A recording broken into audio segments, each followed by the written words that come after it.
article in the Plain Dealer for Don Bear, had to fill out all these papers. Well, Lincolnville missed getting theirs in.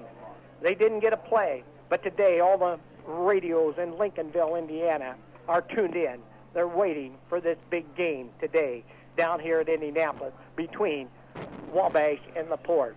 And in LaFountain, all the radios are tuned in. They're listening to the Wabash-LaPorte game, and they're all rooting for Wabash. In fact, all Wabash County has got behind a Cinderella team here, the Wabash Apaches, coached by Chris Rude.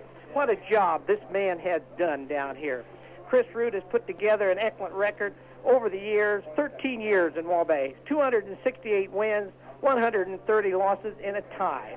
He has won sectional tournaments in 1974, 79, 84, and 86. In 1984 and 86, he won regional titles. And in 1986, he won the first ever semi-state championship for any Wabash County team. And this team that he's coaching this year is very impressive. They're 29-6. And Chris Rude, we tip the hat for all of Wabash County, a guy who came from Pierceton High School out of Kosciuszko County, graduated at Taylor and Manchester College. He's really got a thrilling bunch of young athletes down here today, and we're going to be back and hear a little bit about them right after these words from one of our sponsors. Stop in this weekend for Mexican food from Kirby's Crispy Chicken at 520 Manchester Avenue. Kirby's has brought in the summer fiesta flavor of Mexico. Use those 2 coupons and the paper that came to your house this week. You can buy up to 10 tacos for just 65 cents apiece. And the meat and cheese hot spuds are just $1.59. Limit 2. Or try Kirby's taco salad and Kirby's nachos with or without jalapenos. Hurry in this weekend and bring those coupons to Kirby's Crispy Chicken, 520 Manchester Avenue. Isn't it time for top of the line? Friar Moods Tires and Alignment, 1699 Stitch Street, has their top of the line Blue Ribbon Ford Dayton tire beginning at $47 for size P155 ADR13. You'll ride with confidence over 2 steel belts, giving strength and durability. The Dayton Blue Ribbon 4 also has polyester radial plies that give Friar Moods Best a fuel-efficient design. Purchase a set of Dayton's Best today. Come into Friar Moods Tires and Alignment, 1699 Stitch Street. Prices include mounting and balancing. Indianapolis, Indiana, Bill Rogge along with Jim Rowe as we get ready to bring you the action of the state baseball finals, the semifinal game this afternoon, the first one between Wabash and LaPorte. Well, Jim, I just heard Kirby Crispy Chicken at 520 Manchester Avenue. They've got all their radios turned on up there, and Friar Mood Tire and Alignment at 1699 Stitch Street. Jim, it's been great. You've been doing a great job. You've been chomping your bits here, ready to go. Let's hear a little bit about this fine Wabash team high above the press box in a beautiful setting, the Indianapolis Indians home field, Busch Stadium. Jim Rowe. Thank you, Bill. Good afternoon, baseball fans. First, I'd like to apologize to the fans who were tuned in last Saturday night at Lafayette for my being so rude, screaming in the microphone at the end of the game. But I guess the excitement of advancing to the state got me overexcited, for which I apologize. Now that that is out of the way, let's get to the business at hand. Our 29-6 Wabash Apaches. As Bill had mentioned, in talking about the Apaches' opponent, the Slicers of LaPorte, who are a solid club that plays good defense with some big bats in the lineup and very good pitching. I believe if the Wabash Apaches can play even with the LaPorte team through the first 2.5 innings, what jitters they may have had will disappear, and our pitching will have seen their lineup all the way through, and I believe that this will be an advantage for us. I don't believe we can afford to give LaPorte any breaks, such as a base on balls, a hits batsman, an error, or a mental mistake. As being the sound club that they are, they could take advantage of that and put some runs on the board. For 6 games played in the tournament play so far, Wabash is hitting .307 with an on-base percentage of .464. A good example of the base percentage I speak of is Mike Smalley, our fine little third baseman. Mike has garnered only 2 hits so far, Of course, one of them was the game winner last Saturday night against Benton Central. He has 5 bases on balls and has been a hits batsman on 3 different occasions. This totals up to give Mike a .416 on base percentage. So, as the old saying goes, a walk is as good as a hit. This also has put him at the top of the stats in runs scored by the Apaches. As we get to the starting lineup, and during the game, we'll give individual stats that will be up to date through the 6 games we have played so far. And now let's go back to a station for a station break. Look into a Chevy and you'll come out looking good. DeRay Chevrolet at 473 South Miami Street at Wabash has been serving your automotive needs now for 36 years. DeRay Chevrolet sends their congratulations to the Wabash Apache baseball team as they compete in the state finals. We know you can make it because you're tough like a Chevy. And if you're in the market for a new Chevy car or truck, or maybe a used car, see DeRay Chevrolet at Wabash before you decide to buy. And go Apaches! Building a strong tradition and a reliable reputation is vital to any business. The Wabash County Farm Bureau Credit Union is no exception. They've been offering competitive loan rates for years, and they continue to do so. New car loan rates are 10%. Farm Bureau also has reserves in excess of $8 million to protect the savings of their members, and they pay the highest savings rates in the area. Stop in and see how easy it is to become a member. The Wabash County Farm Bureau Credit Union, 641 South Miami Street, serving you with a tradition of competitive loan rates. Well, Jim, down in Wabash, Indiana, the weather's not as pretty as it appears. We get ready to bring exciting baseball. All the gang down at DeRay Chevrolet, Bill Murray and the company, have got their radios tuned in for this big game, as well as Don Alexander and all the gang down at the Farm Bureau Credit Union. They've all got us tuned in. Jim, let's continue on with that fine job. Okay, Bill. As I say, the Apaches have played outstanding defense so far, having committed only 8 errors to date. A good example of the good defense played was the catch Mike Phillips made in the 5th inning of the championship game last Saturday night when the Bisons loaded the bases with 2 outs and their fine catcher with a .354 batting average standing in. He drove the ball deep to left center field. Phillips took off at the crack of the bat and raced near the fence to make an outstanding catch and retire the side and perhaps save the game. In the previous inning, Mike Smalley went behind third base to backhand a smash over the bag, straightened up, and threw a strike to Jeff Wagner at first base for the putout. Chris Hollingshead at shortstop, even though he has committed 3 errors so far, has really handled some tough shots, going in back of second base on occasion to throw out runners and going in the hole to pick off hot smashes and getting his man. Benny Mann at second base has gone to his right and left to stop sure hits and went into short right field to make a couple of great plays on pop flies. Wayne Hall and Todd Adams in right and center field respectively have committed highway robbery on several occasions on good catches. And Brett Johnson back at the plate, an outstanding job of handling the pitchers and playing his position very effective. Let's not forget Jeff Wagner at first base has saved some throws from being errors and played a flawless first base except for one throw he dropped for an error. One can't say enough about our pitching. Keith Shepard entering the day's game with a 0.77 ERA, and Tom Dempsey, our lefty, with a 0.67 ERA. So far in sectional, regional, and semi-state play, the Apaches have had to scratch for runs when they have come up against good pitching. The top half of the batting order has the potential of getting runs in bunches, while the lower half of the batting order hopes to get on base somehow, a sacrifice, movement to third, and hopefully a 1 or 2 out base hit. I've talked to some of the players. They respect LaPorte, but they do not fear them. Bill, shall we go back for a station break? We'll be back after these words. Rod and Kathy Brubaker and the staff at K&R Office Supply sends best wishes to the Wabash Apache semi-state champions and best of luck in the state championship tournament play. All of us in Wabash are proud of your team's accomplishments in postseason play. From one hard-working team, Team Xerox and K&R Office Supply in Wabash, to another, the Wabash Apache Baseball Team. Best of luck now and in the future.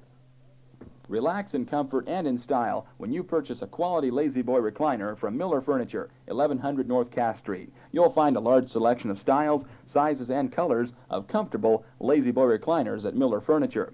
A Lazy Boy is just the thing when you want to put your feet up and relax after a long day. Stop by Miller Furniture today and check out the selection of Lazy Boy recliners. Miller Furniture, 1100 North Cass Street. Sending along congratulations to the Wabash Apaches on a great season and best of luck in the state tournament. From Indianapolis, Indiana, Bill Rogge along with Jim Rowe. Jim, let's have a quick rundown of the starting lineup. Okay, Bill, thank you. For LaPorte, who is the visiting team, leading off is their designated hitter, Mark Lockhart. He is hitting for Mike Hazelfelt, who will play first base. In the 2 spot, Peace Sass, playing right field. Hitting third, Brian Lipscomb. In center field, Lipscomb is the boy who was drafted by the Pittsburgh Pirates in their 14th round. Catching and hitting cleanup, Scott Upp. Fifth, Brad Baumgardner, their shortstop.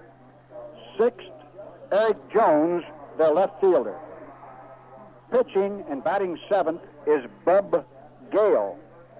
Hitting eighth is Roger Danachek, playing third base. And batting ninth, Todd Hamilton, their second baseman. Now, for our Wabash Apaches, who are the home team, Our national anthem.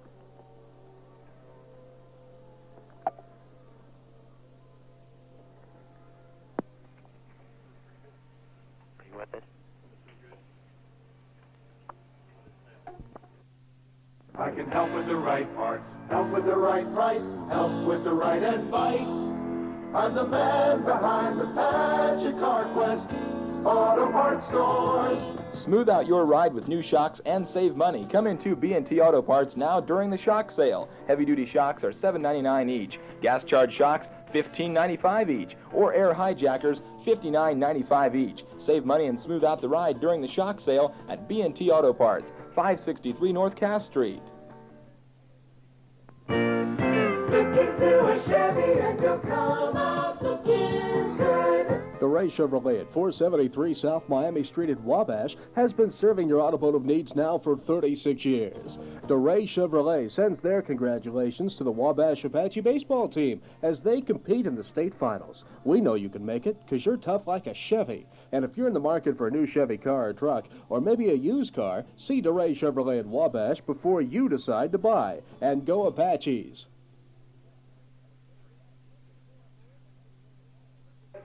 From Indianapolis, Indiana. Jim, before I go over to you, they have a celebrity, I would say, down here getting ready to throw out the first baseball today. It is Dorothy Ruth, the daughter of the legendary New York Yankee home run slugger. She is being photographed now out here in front. Rather an elderly lady, I would say probably would have some age on her. She is out here in front of us. And she is going to have the privilege, and that has to be a thrill, I think, for all the baseball players when any name like Babe Ruth appears anywhere. And here is his daughter, Ruth, and they're going to make a presentation, and she gets the opportunity to throw out the first baseball down here. Dorothy Ruth, the daughter of the great Herman Babe Ruth. Jim, let's get those lineups in. okay. For our Scalping Apaches, leading off and playing shortstop, Chris Hollingshead. In the 2 spot, Mike Smalley at third base. Hitting third, our designated hitter, Tom Dempsey, who will be hitting for Wayne Hall in right field. The cleanup hitter, our pitcher, Keith Shepard. Hitting fifth, Todd Adams, our fine center fielder. Hitting sixth, Mike Phillips in left field. Hitting seventh, Jeff Wagner at first base. Hitting eighth, Benny Mahan at second base, and Brent Johnson behind the plate.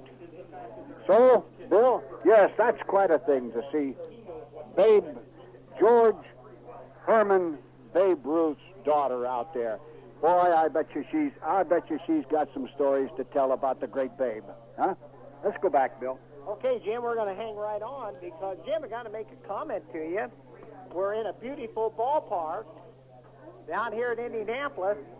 Some say a miniature Wrigley Field, and they have beautiful vines on the field out here. And now you can't tell me that this isn't the prettiest park that the high school teams have played in the whole way down here to the state finals. I'm listening to you, Bill. I'm listening to you. What do you think about it? I'm just listening to you. Okay, well, we are down here in what we would call a miniature Wrigley Field.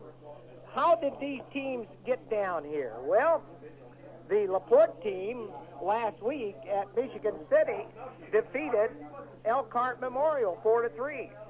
Hammond Knoll defeated the team out of Fort Wayne Schneider 7-1, and LaPorte shut out Hammond Knoll 4-0. Wabash last week defeated Indianapolis Ron Colley 8-3. Benton Central defeated Terre Haute South 4-3. And in a thriller last Saturday night, it was Wabash 2, Benton Central 1. At Jasper last week, Jasper 8, New Albany 0, Evansville Mater Dei 2, Center Grove 1. Jasper then defeated Mater Dei out of Evansville 8-3. And Marion, our next door neighbors, Carmel defeated Richmond at Richmond 2-0. Marion defeated Columbus East 4-3, and Marion defeated Carmel 4-3. That's how these four teams got down here today. Well, the Wabash team is out on the field. They are the home team today. I don't know whether Jim brought you up to date on that or not. They are.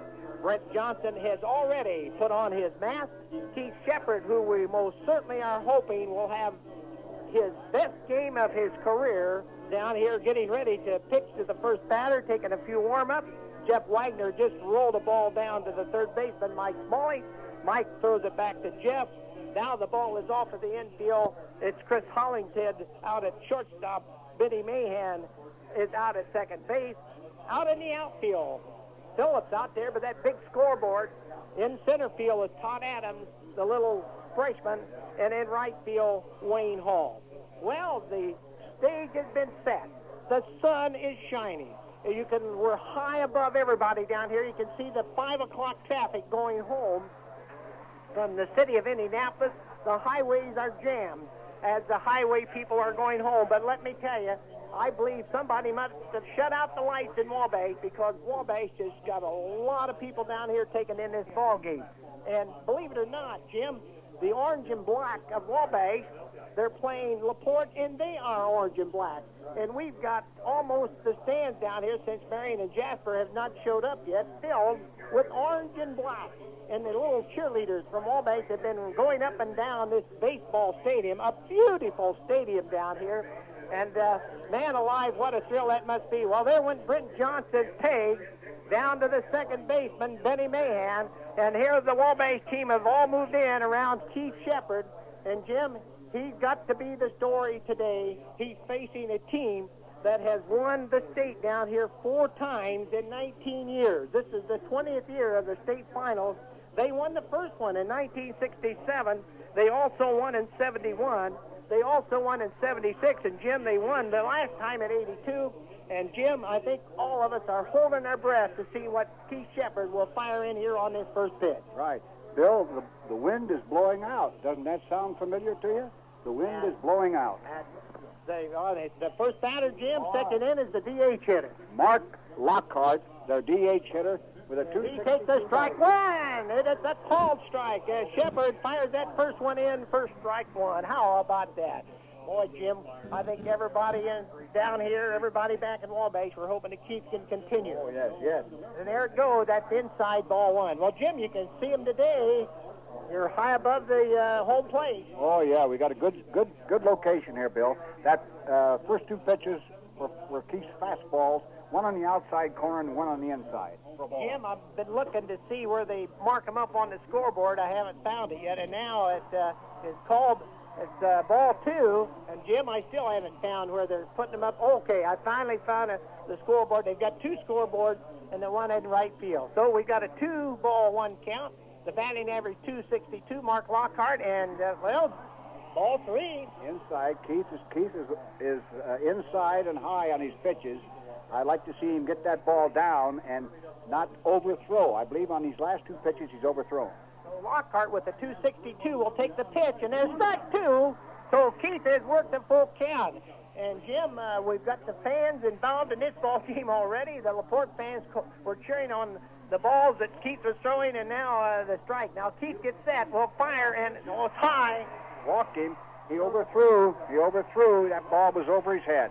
So the first man up is on by a base on balls, and that is the one thing that Chris Roode does not want in his first inning. He wants a good first inning. That's always a heck of a way to start an inning, a base on balls. Pete Sass, the right fielder, is the next batter, Jim. .328 batting average for this year. Well, let's see what he will do. Now, Shepard Ian, the man on first, got a good lead, and there's a foul, boy, way down the line up into the bleachers, and he tagged into it. Yes, he has. The Wabash outfield, I'm a little bit surprised, is really playing straight away, although Todd Adams is shaded just a bit to right field. Okay, and now it's strike 1 on Pete Sass, a .328 batter, as Shepard goes over to first, and, of course, slipping back in there, Lockhart dives back in on his belly. Well, the stage has been set. We're in Indianapolis. We're at Busch Stadium, formerly called Victory Field. You can see the big light shadow on the field. The pitch out, but the runner does not go. Well, they had a notion, and the count goes to 1 ball, 1 strike. Jim, they might have had a signal there he was going to go, but he didn't go. They were just playing it cautious because he looks like he's ready to go anytime. So it is now. There he goes. Let's see it, Jay. He got away, and no play on him at all. And Jim, he had that base stolen before Johnson could even get the ball. No, he didn't have. When he went to for his first pump, he must have fumbled the ball just a little bit in his hand, and a second pump to throw to second. There was no chance at all, Bill. So now LaPorte threatens with no outs. Lockhart on second. The count, 2 balls, 1 strike. There's a hard hit ball to Smalley. A nice play. Let's see. He goes over to first, and the guy is safe. The throw was high. And the man on second goes to third. So LaPorte is threatening in this first inning. E5, Bill. He threw the ball over to first base and took Wagner off the bag, and then Wagner couldn't tag him. So we got the corners up first and third. So an error on Smalley. Smalley made such a nice play on it. Yes, he did make a nice play. Major league stop. But he didn't take his time to fire the ball, set his feet and fired. He threw the ball over his head. Now tie over his head, and now stepping in, Brian Lipscomb. And this is the man that the Pittsburgh Pirates has drafted. He bats .415. So, Jim, he's a left-handed batter, and he's one of the people that Pittsburgh wants, and now Shepard throws the first one in. It's high up and almost got away. Ball 1, Bill. Now Hollingshead and Johnson went out in hopes to settle Keith down a little bit. Keith is strictly overthrowing right now. Strictly overthrowing. Okay, and right at the moment, Wabash in somewhat of a jam here as the first 2 men up. The first man walked. The second man safe by an error. The man on first stole second and is already on third. We have one on first, one on second, Lipscomb and Sass, and now there's a swinging strike to Lipscomb. A .415 batter up here. So a strike 1, ball 1, and man, everybody on their tense nerves now, Jim, has Wabash's Keith Shepard in a hole, and I think, Jim, they've already got some people in the bullpen. We've got a little action starting in the Wabash bullpen. Tom Dempsey has got up starting to throw. Okay, and now it is 1-1 count on Lipscomb. They go to third. Now they're going to second. They've got the man at second. Hey, Shepard faked the throw, and they got him at second. How about that play? Shepard faked the third, turned, went to second, and Jimmy was out by 3 feet. He took off, and he was caught in no man's land, Bill. He had no place to go. Easy That was play. a big out. Big out is right. Okay, that was a big out as Keith Shepard went to Mahan, and Sass was shut down on second base by 3 feet, but they still got Lipscomb at bat, the 415 batter, with the man on third. And now there is called strike, and there is strike two. The first curveball changeup that he's thrown yet today. That was a good one. So now, 1 ball, 2 strikes. Lockhart on third. The count goes 1 ball, 2 strikes on Brian Lipscomb. Lipscomb is a 415 hitter. Keith looking at the man on third. Gets set, will fire it in. Struck him out! Struck him out! Struck him out! A high, hard fastball that was clear out of the strike zone over his head. Well, Jim, we're not out of the inning yet, but that is 2 big outs. And now the batter stepping in, Scott Up, the catcher. With a 337 batting average, very respectable. And I understand he's a good catcher, too, Bill. Now, Jim, they've got to be careful. The man, Lockhart, is still on third. Now, Wabash Shepard is working way out of a jam. Let's see if he can contain. There's a high pop fly. It's coming back, Jim, out of play. In fact, almost right up here to where if you'd had a fish net, we could have caught it. Yeah, you didn't need to duck. I'm here, Bill. So now it is 1 strike on the batter. The catcher, Scott Up. Well, the first man up was Mark Lockhart. He worked Shepard for a walk. He stole second base, and on an air super play on fast. And now it's outside, and the ball got away, but Johnson stopped it right in front of him, but he was looking.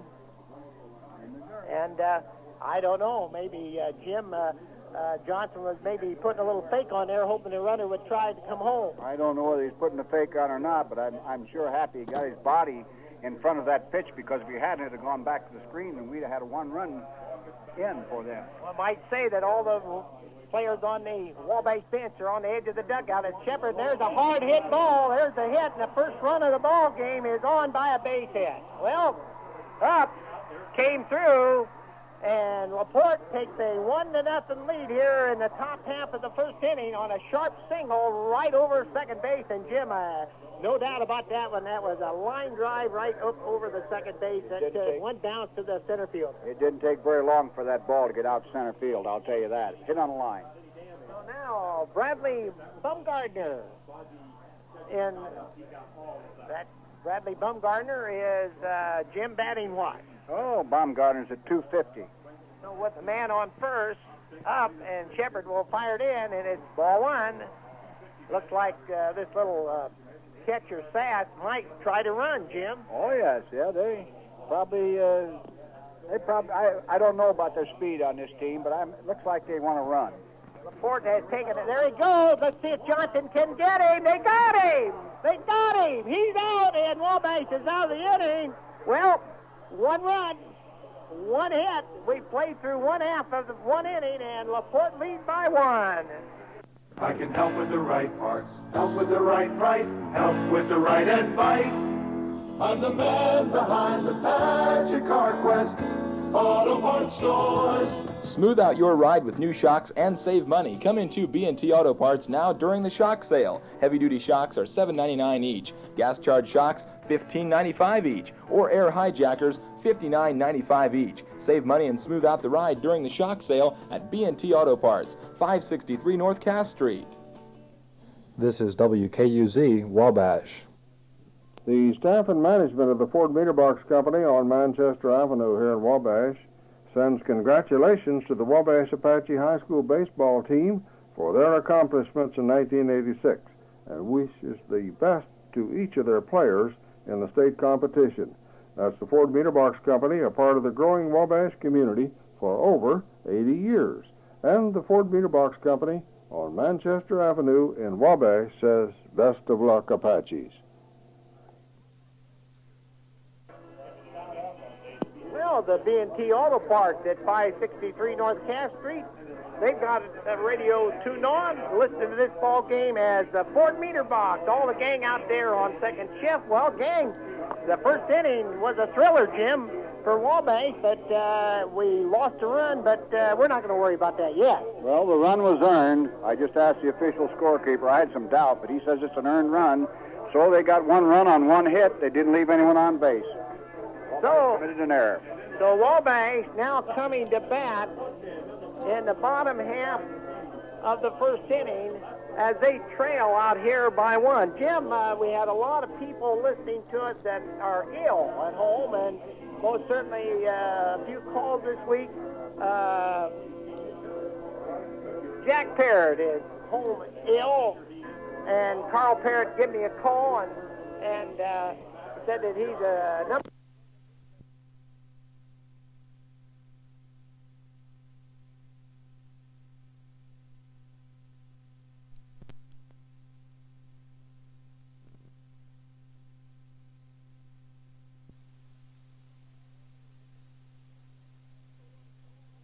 One fan never misses a ball game, and we'll say hello to both Jack and Carl out there, and we certainly don't want to say that Ray LaRoe, his 2 sons Todd and Sean, had the chicken pox last week, and if they still got the chicken pox, we're going to say, well, Jim, the first batter right now coming up for Wabash in the bottom half of the first inning, trailing by 1.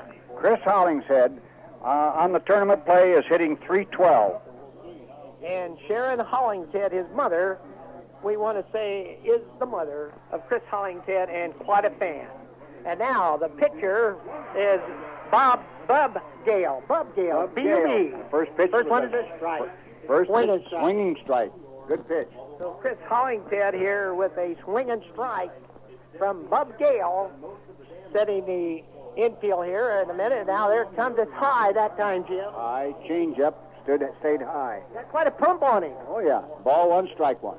So, Bub Gale, what's his earned run average and so forth, Jim, as we get ready to go here? At Bub Gale, the pitcher fires, and there's a hard hit single, but it's deflected by the pitcher, Gale, and the third baseman is going to be able to field it and throw him out. Roger Danachek, well, I would say Hollingshead just had a base hit, kind of went from the pitcher to the third baseman to the first base. The pitcher, Gale, put his arm up there in self-defense because that ball was labeled. So base hit all the way, but he put his arm up and deflected it over to the third baseman who threw him out easily. So Roger Danachek, picking that deflected ball by Gale, fires it over to the first baseman, Mike Hazelfeld. And now our next batter, Jim. Mike Smalley coming in at 133 batting average. Takes strike 1 called on him, and the parents, Martin and Pam Smalley, are the parents of Mike. And now Mike, strike 2. Strike 2, curve ball on the outside corner again. Same pitch as he threw the first one. So Mike Smalley, Wabash with 1 out. Mike, of course, a .218 hitter. And now Mike getting set to take this one, and Jim outside, ball 1. Ball 1. 1 ball, 2 strikes, 1 out. LaPorte scored in the first inning on a 1-base hit, but there was a base on balls, a stolen base, and an error involved. And as Jim said, they did say it was an earned run. And now there's a foul strike all the way back up here to the press stand by Smalley, and the count remains 1 ball, 2 strikes on Mike Smalley, the son of Martin and Pam Smalley down here in Wabash, trailing by 1, trying to get something started here in the bottom of the first inning. It's early, Bill. It's early. So Mike Smalley, the batter. Mike out here. Well, the wind back. There's another foul way back up over the press box out into the parking lot, Jim, and that's quite a foul hit in a park this size. Oh, yeah. So Mike Smalley, the batter. Beautiful day, sun shining down here. It's warm, and now Mike hits a hard one down to the second baseman, and that is Hamilton over to Hazelfeld, and Wabash first 2 batters have been retired. Wabash has hit 2 shots, Bill, and have nothing to show for it. That ball was hit pretty hard. All right, Tom Dempsey stepping in. So Tom Dempsey now checking in. We just mentioned that the ball has been hit hard by both the batters, Smalley and Chris Hollingshead. Now Tom Dempsey stepping in with Wabash trailing by 1, 2 outs in the bottom half of the first inning. And Tom fouls that one off way down the line, and it goes up over the top of the stands and will be out into the parking lot. So Wabash getting a hold of the ball down here. So you can't say that they're not picking that ball up, because they are. Inside. Ball one, strike one. Inside. Tom's hitting 375 on the tournament play so far, Bill. Standing in there with a 1-ball, 1-strike count with 2 outs and nobody on. Okay, and Tom Dempsey, as Bud Gale gets, and that's going to be high. So that is another called ball 1 out there, Jim. That looked just a little high from up here, Bill, but of course we're a long ways away. Okay, they did call it a strike, so that did look high, didn't it? I thought it was a late call in there, too, and now, would you say that's high? That went clear back to the backstop. Okay, 2 balls, 2 strikes, 2 outs, nobody on, 1-0 LaPorte. And Tom Dempsey, the batter, up here for the Wabash Apaches. They trail by 1. We're in the bottom of the first. There's 2 outs. Dempsey, the third batter. Both players were retired by 1. But there's a hard hit single, and Jim, I'll tell you, Wabash is hitting this player. Dempsey rounds first, but he'll have to go back to second. But a hard hit single right over the second base. That's the third hard hit ball. Now we've got Keith Shepard up with Dempsey on first, 2 outs, and behind 1-0. Okay, so Keith Shepard steps in, and I'll say one thing, and Jim, I didn't mention that it is Ron and Sandy Dempsey, the parents of Tom Dempsey, and now Keith Shepard's parents, of course, Ron and Carlita, the parents of Keith Shepard, and wouldn't it be nice to see Shepard get a hold of one here? Oh, yes, indeed. So Keith Shepard, with a man on first, 2 outs, outside, ball 1. So the pitcher down here, Bud Gale, in somewhat of a... Ball 1. Well, Jim, Wabash has hit 3 sharp balls, of course, 2 for outs, but that last one with Dempsey went way out to center field there. Oh, a swing and strike he was going for. He was heading for the fence on that one, Bill. 1 ball, 1 strike, 2 outs, Dempsey on first, behind 1-0. So Wabash trailing by 1. Both teams now have had 1 hit, but Wabash has, they got over to first, but Dempsey just barely slips back in there as a good move by Bud Gale, the very fine pitcher for Terre Haute, I should say LaPorte, and now, he was going for it again, and it's strike 2. He helped him out on that one. Bill. That was up about his chin. So he's got him in the hole, 1 ball, 2 strikes. So it's 1 ball, 2 strikes on Keith Shepard. Down here in Indianapolis, LaPorte out in front of Wabash by 1. Bottom half of the first inning. Shepard showing a .403 batting average up there on the big lighted scoreboard outside, ball 2. So Tom Dempsey now had a pretty good lead, but he slips back on to first base. And Bud Gale picking up the pitch from his catcher, Scott Up. By the way, it's spelled UPP, Scott Up. And now, as Gale gets his sign, hesitation, here it comes, and he struck him out. And Shepard strikes out. We've played through 1 full inning, no runs, 1 hit, 1 left. The score, 1 for LaPorte, no score for Wabash. Remember last summer's heat and the high air conditioning costs? Why suffer again? Call Quality Electric today and ask about the Train Elite Single Package Central Air Conditioner. It's one of the most energy-efficient package air conditioners you can buy. Designed to keep you cool and comfortable. Designed to save you energy summer after summer. Get the jump on energy bills with the Train Elite Air Conditioner. Call Quality Electric at 429 Superior Street in Wabash today at 563-5772 and see why 50 million people take comfort in Train.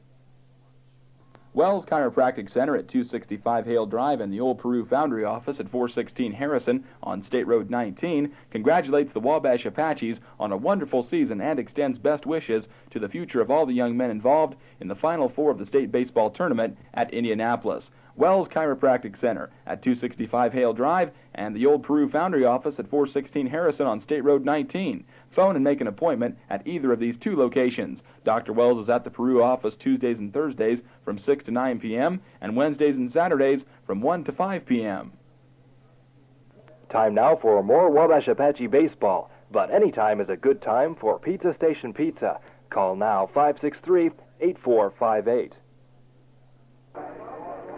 Right down here at Indianapolis, and Jim, I got to make a severe thunderstorm watch for northern Indiana. I'm glad that's not us, but everybody in northern Indiana be on the lookout for a thunderstorm watch.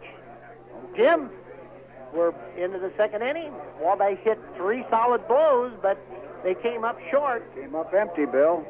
So now we're going to go with the 5th, 6th, and 7th hitter for LaPorte, Brad Baumgartner, with Eric Jones on deck, and their pitcher, Bub Gale, in the hole. Okay, Jim. And Baumgartner was up, if you recall, when the man was thrown out going to second. In fact, Wabash had 2 outs by being picked off second base. That's right, Bill. So now it is Baumgartner with a .250 batting average, and of course there is I thought a foul strike, Jim. Yeah. And I suppose thinking of Bradley Baumgartner, we think of Tom Baumgartner and all the gang down at Denny Motors tuned in down there, taking in the ball game today. Lawrence said they were going to take them all in, every inning, every pitch, and now Shepard fires outside. So it's ball 1, strike 1 on Bradley Baumgartner, .250 hitter for LaPorte in the top half of the second inning. And we've got a 1-0 lead for LaPorte right at the moment. Shepard winds, fires, and now it is inside. Ball 2, strike 1, Bill. He is still overthrowing a little bit. So Wabash trailing here, got off to a kind of a shaky start on a walk, then a stolen base, and then an error. Now there is a ball. So now we've got a count of 3 balls and 1 strike, Jim. He didn't ask the umpire for a call on that at first base. I'm surprised. So there you go, 3 balls, 1 strike. So 3-1, and now Shepard winds, and there's a foul ball down the right field line, and the right field ball boy down there just let that one slip through him, and he's going to have to run all the way down in the corner there to pick up that ball that was just hit by Bradley Baumgartner. So Brad Baumgartner, the batter, with a full count, top half of the second inning for LaPorte. As Shepard, now there's a foul strike again, as Shepard here trying to keep that leadoff man off base here in the top half of the second inning. And Jim, that 1 run, even though it was earned, it took a kind of a fate there to get him on third base. And now it's outside, and Shepard has lost the first man in the top half of the second inning here, Brad Baumgartner. So Roger Danachek will be the next batter. Yeah, Rude's going out to talk to Keith. He's got to settle him down because he's overthrown. He's a little bit upset with himself, so this was a good time for Chris to go out and try to simmer him down. Dempsey's warming up in the bullpen, so I don't know. Well, there's no tomorrow, Jim, if you don't lose this one. There's no tomorrow, and I think Chris was telling him to settle down, not to overthrow, not to get upset. But it's disheartening. The first man up in the first inning walk. Now we've got a leadoff runner here walking, and that's you just don't like to do that. LaPorte, of course, in that first inning, Jim, the first man up was of course, DH hitter Mark Lockhart. He stole second, went to third on an error, and then scored on a base hit after 2 outs. 2 outs, yeah. So now the batter is Roger Danachek. Well, Jim, they're showing Eric Jones, as the batter. So Eric Jones is the batter. Eric is the left fielder. Yep, he's batting at .288 on the year. No, Eric Jones, the batter. Keith Shepard went over to first, trying to keep the runner. Now he goes back over to first again, trying to keep Baumgartner close to the base. So Wabash, Keith Shepard here in the first 2 innings, a little bit of a jam as he walked both the leadoff hitters here, and of course LaPorte trying to. There is a hard hit ball. It's thrown way over all the way to the wall. Bounces off the wall. The runner's around second. He's headed for third, around third. He'll score, and going into second with a double is this boy Jones. Eric Jones. Jim, that ball was tagged. There was no chance for Mike Phillips. That ball went clear out to the warning track and bounced. I don't think he could have ever caught that one. He didn't get a good jump on the ball, Bill. I think he could have caught it. but he didn't get a good jump. And then when he turned the wrong way. So the ball going over his head, he goes to the wall for 2 bases. Now they're ahead 2-0. So it's 2-0, and Jones is on second, and the batter is the pitcher, Gale. So George Gale, the batter, and Jim, he shows a .326 batting average. He does, so he must be pretty good with the bat. Well, Jim, I'd have to say that was right over the left fielder's head. That was about as hard as hit ball we've seen in 2 weeks. It was a hard hit ball, Bill, but he got a bad jump on it. That ball took one bounce and hit the stone wall 350 feet right underneath that sign out there. Now there's a hard hit ball to the third baseman. The shortstop, Hollingshead. It looked like the third baseman was going to come up with it, but he didn't get over in time. But Hollingshead very wisely held the man on second, fires it over to first, and the pitcher, Gale, but Gale is out. So there's one out. A good play by Hollingshead on holding the runner. Yes, that was a good play by Hollingshead. Okay, we got Roger Danachek. Now we got Danachek up, Jim. And Roger, a .266 hitter. But, boy, that hit by Jones that drove in that run. Of course, that man was put on by a walk. And now there's a wild pitch. And there goes Jones. He's already to third, and he makes the turn towards home. But Johnson goes all the way back to the screen. And, Jim, I believe you got to give that a wild pitch. Oh, definitely a wild pitch. In the dirt. Had no chance to get that one. So now with one out, the score 2-0. Wabash has to bear down Keith Shepard here because they've got a man on third base with Roger Danachek, the batter. Roger, they called it a wild pitch, Jim. They just put it up on the big board. You know, we're in a major league park down here as far as the high school, and that is a called strike. No, they called it a ball one. So Roger Danachek, and boy, they flash it right up on the board in front of him. 1 ball, 1 strike, Bill. 1 ball, 1 strike. Danachek, the batter, and here, that ball was that wild pitch, Jim, and now ball high again. Yeah, they was thinking maybe the squeeze, Bill. See, there's only 1 out, and the Wabash infield is looking for a bunt of some kind. Okay, so it is 2 balls, 1 strike. Roger Danachek, and here's the pitch, and it is, well, they call it inside, ball 3. 3 balls, 1 strike, Bill. 1 out. Manor on third and a run in. Run in already, and that run was the virtue of a walk. That walk got him in trouble again, and both those people that have scored, Jim, have been walked. That's exactly right. So now Keith Shepard on the mound fires it in. There is a hard foul down the right field line. Goes back up over into the stands.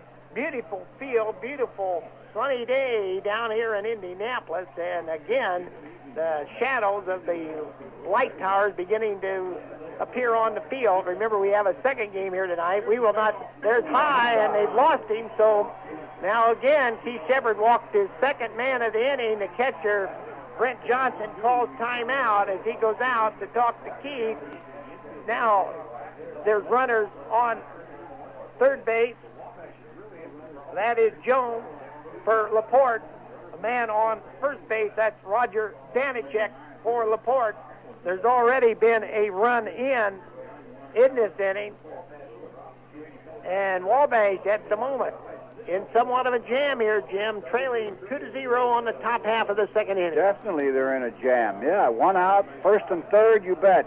Any kind of a squeeze play. I wouldn't be surprised if they try a squeeze play. Todd Hamilton, the batter. Todd fouls it off, and Jim looks like he was swinging for it. He was swinging his right. So it's a foul strike. Todd, a .284 batter, and he's the 9th batter in the order, Jim. I believe Coach Rude is letting Keith go with this kid, but I don't think he'll go much farther if Keith don't get this one out. Okay, Keith Shepard looks now, and there he goes, and it's High. They're keeping the man close on first, Jim. The infield is pulled in.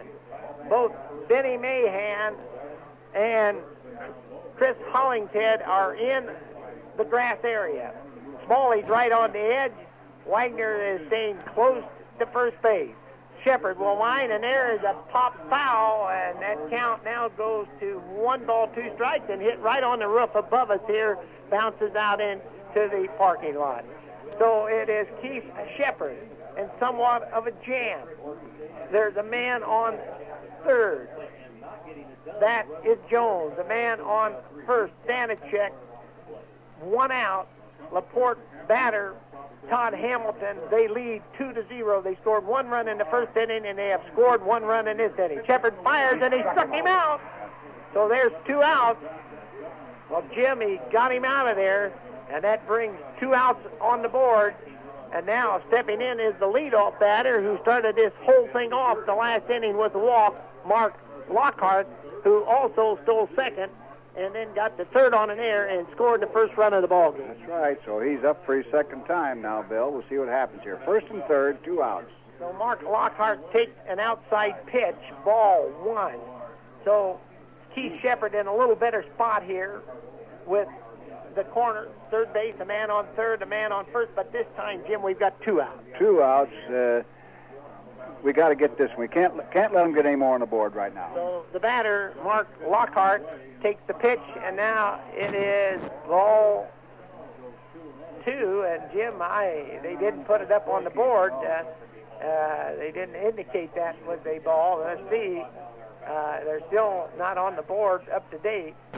Lockhart, again, the DH hitter, batting 2. There's a hard-hit ball right to Hollinghead. He'll step on second. Well, Wabash, again, out of an inning, but they lost a run, so it's 1 run on 1 hit. We've played through 1 1/2 innings of play down here in Indianapolis, and LaPorte, a 4-time winner, leads Wabash 2-0. Well, another summer has rolled around to Indiana, and Gone & Son Asphalt hope that you're enjoying it. Gone & Son Asphalt, Rural Route 2, Old US 24 West here in Wabash, specialize in commercial and residential driveways, along with street paving and parking lots, or maybe just a backyard patio. Free estimates are gladly given, so be sure you get the best price with a quote from Gone & Son Asphalt Incorporated, Rural Route 2, Old US 24 West in Wabash. Round the world through the heat and rain, yeah. Across the Alps and against the grain, yeah. Wherever Buick Electra went in the world, it left behind new standards of luxury and performance. And it's here to stay, yeah. 42, your own test today, yeah. Now, see if Buick Electra lives up to the highest standard of all. Yours. A Buick Electra Park Avenue is waiting for you at Denny Motors, Olds Buick GMC, 50 West Water Street in Wabash. From Indianapolis, Indiana, Bill Rogge, along with Jim Rowe. And Jim, it's raining in Wabash.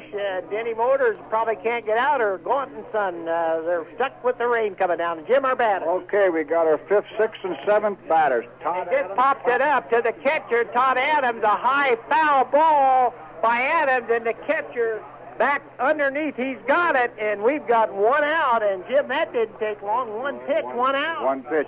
The only good thing about this happening so far, Bill, we could be a lot farther behind than the 2-0, because they've had ducks on the pond, and all it would take would have been another base hit, and we could easily be behind 4-0.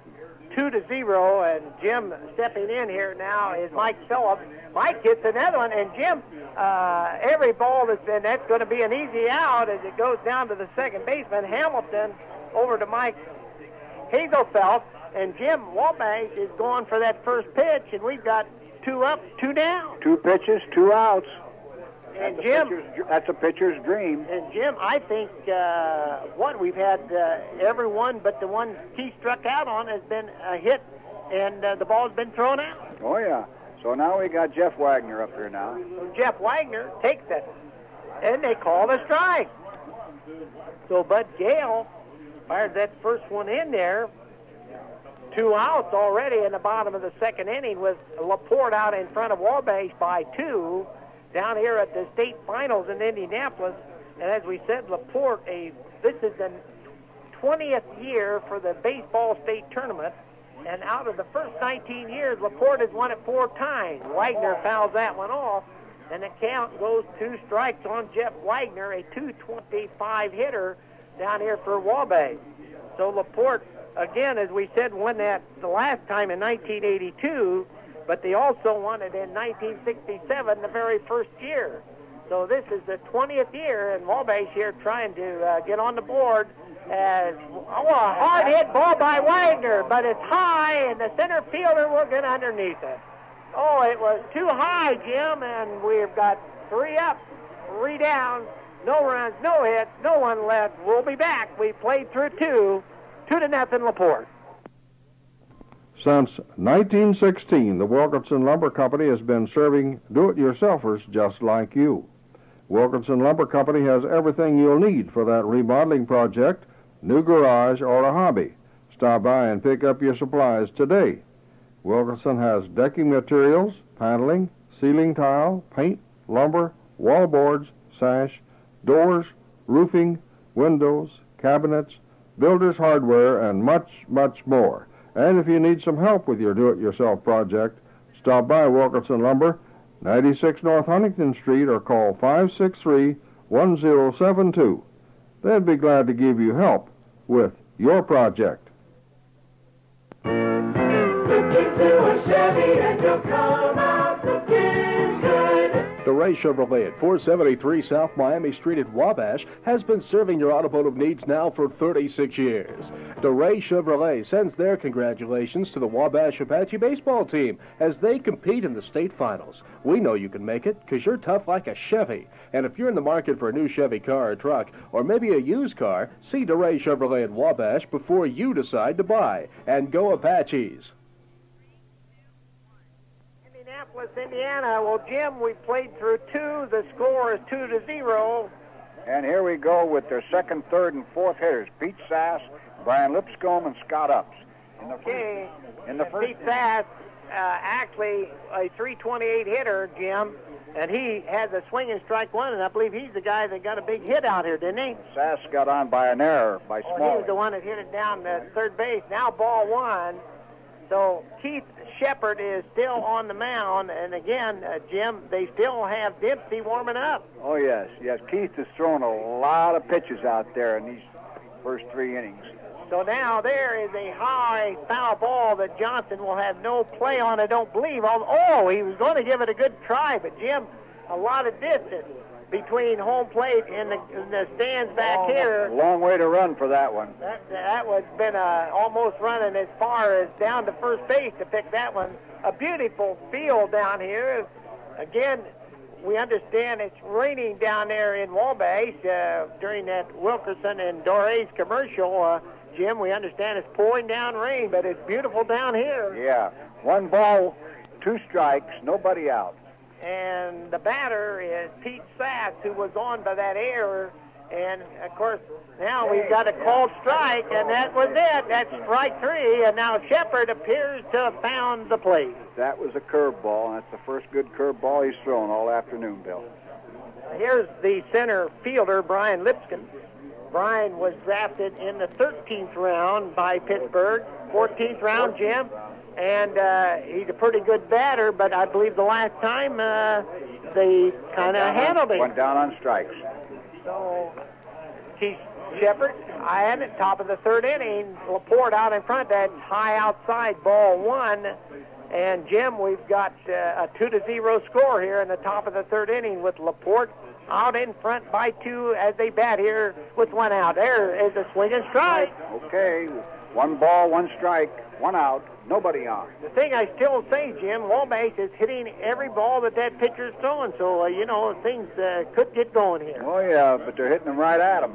And now a high outside as Shepard again is throwing that way high. He's high and he is overthrowing. I say it again and again and again. So it is 2 balls, 1 strike. On the batter, Brian Lipscomb. And now, high again, Jim. Ball 3. Ball 3, strike 1. So Keith Shepard with a 3-1 count. And 4-15 hitter, Brian Lipscomb, the batter. And Keith Shepard now a little chatty. I don't know whether he's chatting with Johnson or the umpire on that one, Jim. And now he fires, and there's a long foul ball, but it's going to go into the stands right about where Dempsey is warming up out there, and the man is catching Dempsey down there. Yeah, well, Bill, we can't afford to let them get another runner on, and perhaps get a big inning started. They've got 2 runs already, and we just can't get any further behind right now. 2-0. It is LaPorte out in front of Wabash in the semifinals of the. There, he struck him out. A beautiful strike, swinging strike too, Jim. That's twice they've got the leading hitter on the team out on a strikeout. He helped us out on that, Bill. The pitch was over his head. He swung at it. So we've got 2 outs and nobody on, and here is Scott Up, their catcher, who got a base hit and drove in the first run, and then was picked off first base. Going to second. Pardon me. Was caught stealing. Johnson to Mahan. So it is Scott Up, the catcher, taking high and inside again. The scoring so far is LaPorte 2 runs on 2 hits. They have committed no errors, and Wabash no runs, 1 hit, and they have committed an error. And Up, a swinging strike. There's the curve. There's the curveball. Now he seems to have a little bit better luck with that curveball, Bill. That's on the previous batter. He got him on a nice curveball. Now he's got the same one on here. Here we go. And there it goes. He fouls it off. So there's strike 2. Well, there's 2 outs in the top half of the 3rd inning down here in Indianapolis. We're in the semifinals of the state finals. Remember, there's only 4 teams left. The winner of this game goes for the championship. And there it is, strike 3. So it's no run, no hit, no one left. Scott Up, their catcher, who got a base hit and drove in the first run, and then was picked off first base. Going to second. Pardon me. Was caught stealing. Johnson to Mahan. So it is Scott Up, the catcher, taking high and inside again.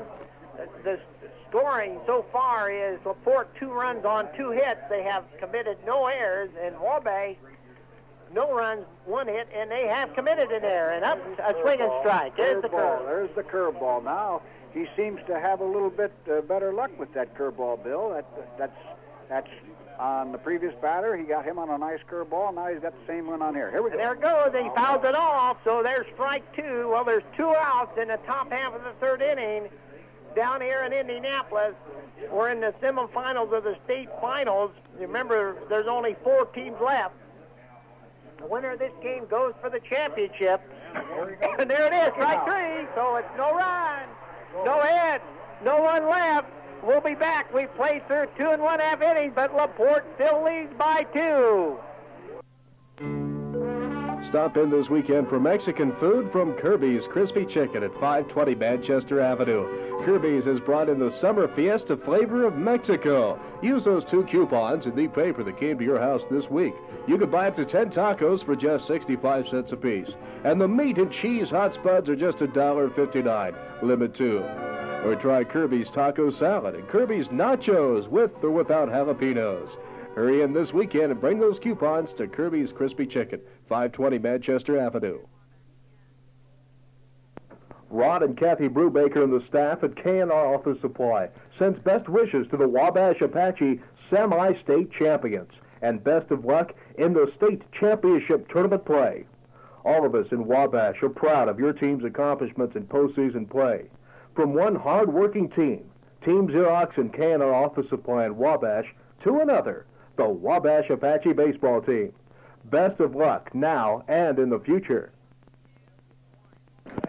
Indianapolis, Indiana, Bill Rogge along with Jim Rowe, and Jim, the K&R Office Supply, and Kirby Crispy Chicken, both listening in to us. And Jim, we've played through 2 1/2 innings of play, and Jim, it's been the walk.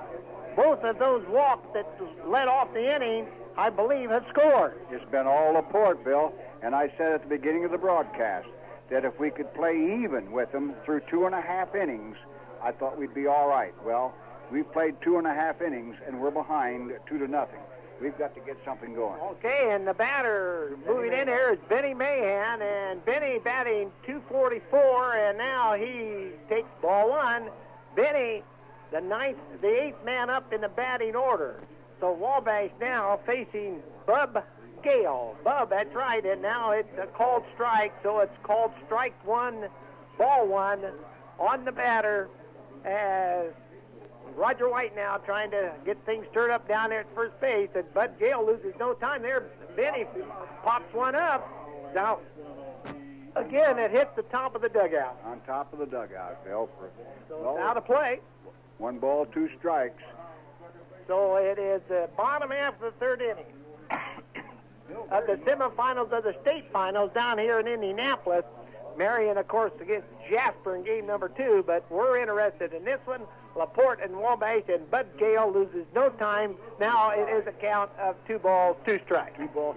They're using, the scoreboard is using our season averages, Bill. They're not using our tournament averages because Benny is batting .400 in the tournament, and they've got him at .244. Here comes the pitch, and there's a hard hit one. There's a hit. Benny Mahan hits a hard one over the first baseman's head down into right field, and Wabash has got the leadoff man on.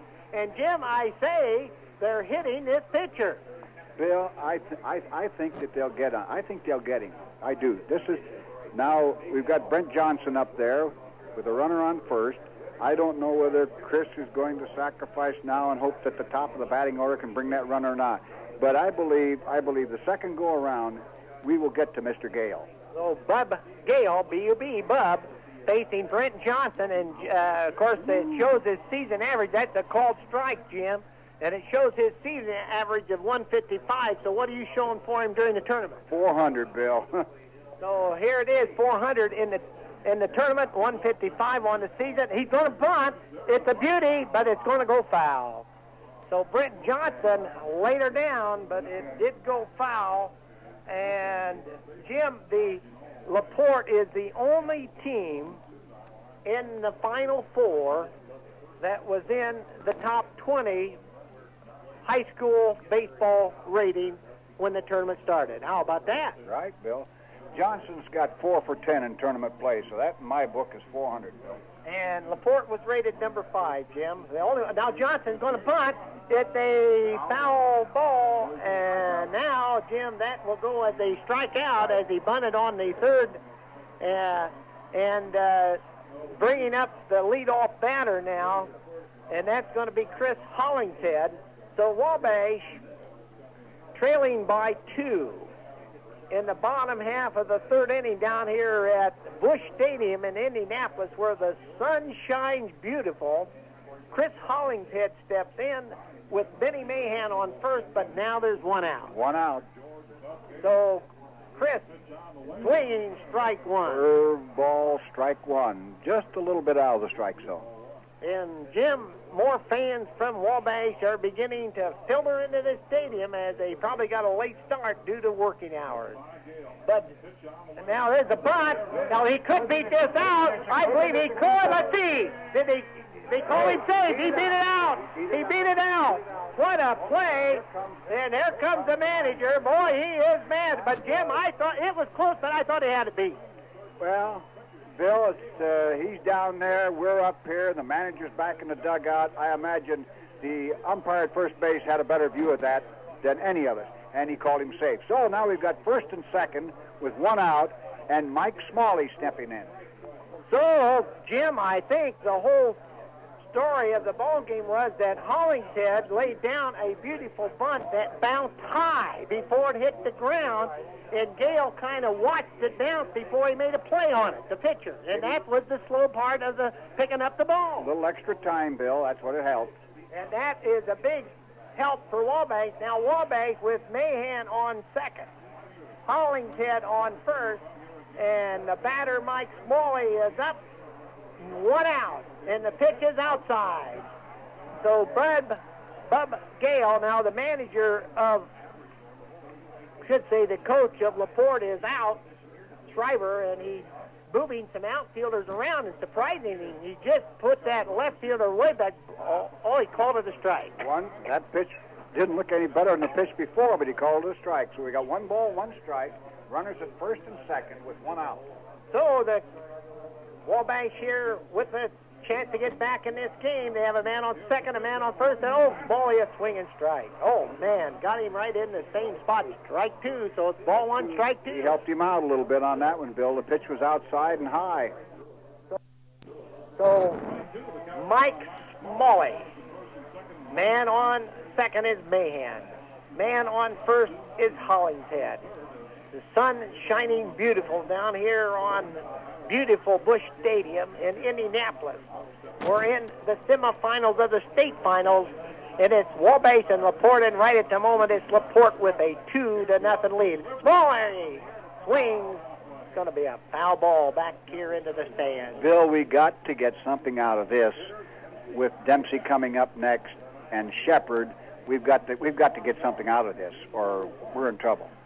So, Bub Gale, B-U-B, Bub Gale, that's right, getting set. Eyes both runners. Mahan on second. Hollingshead on first. And here it comes, and he fouls it off. I'll say one thing, Smalley's making him work. He's hanging in there. Hanging in there. 1 ball, 2 strikes, 1 out. Runners at first and second. Got the Wabash fans here. They're getting all worked up here at Smalley. Now the ball has already been returned to the pitcher, Bub Gale. Kind of eyes. Here it comes. And there's a hard hit ball, but the second baseman going to get a double play out of this one, and he does.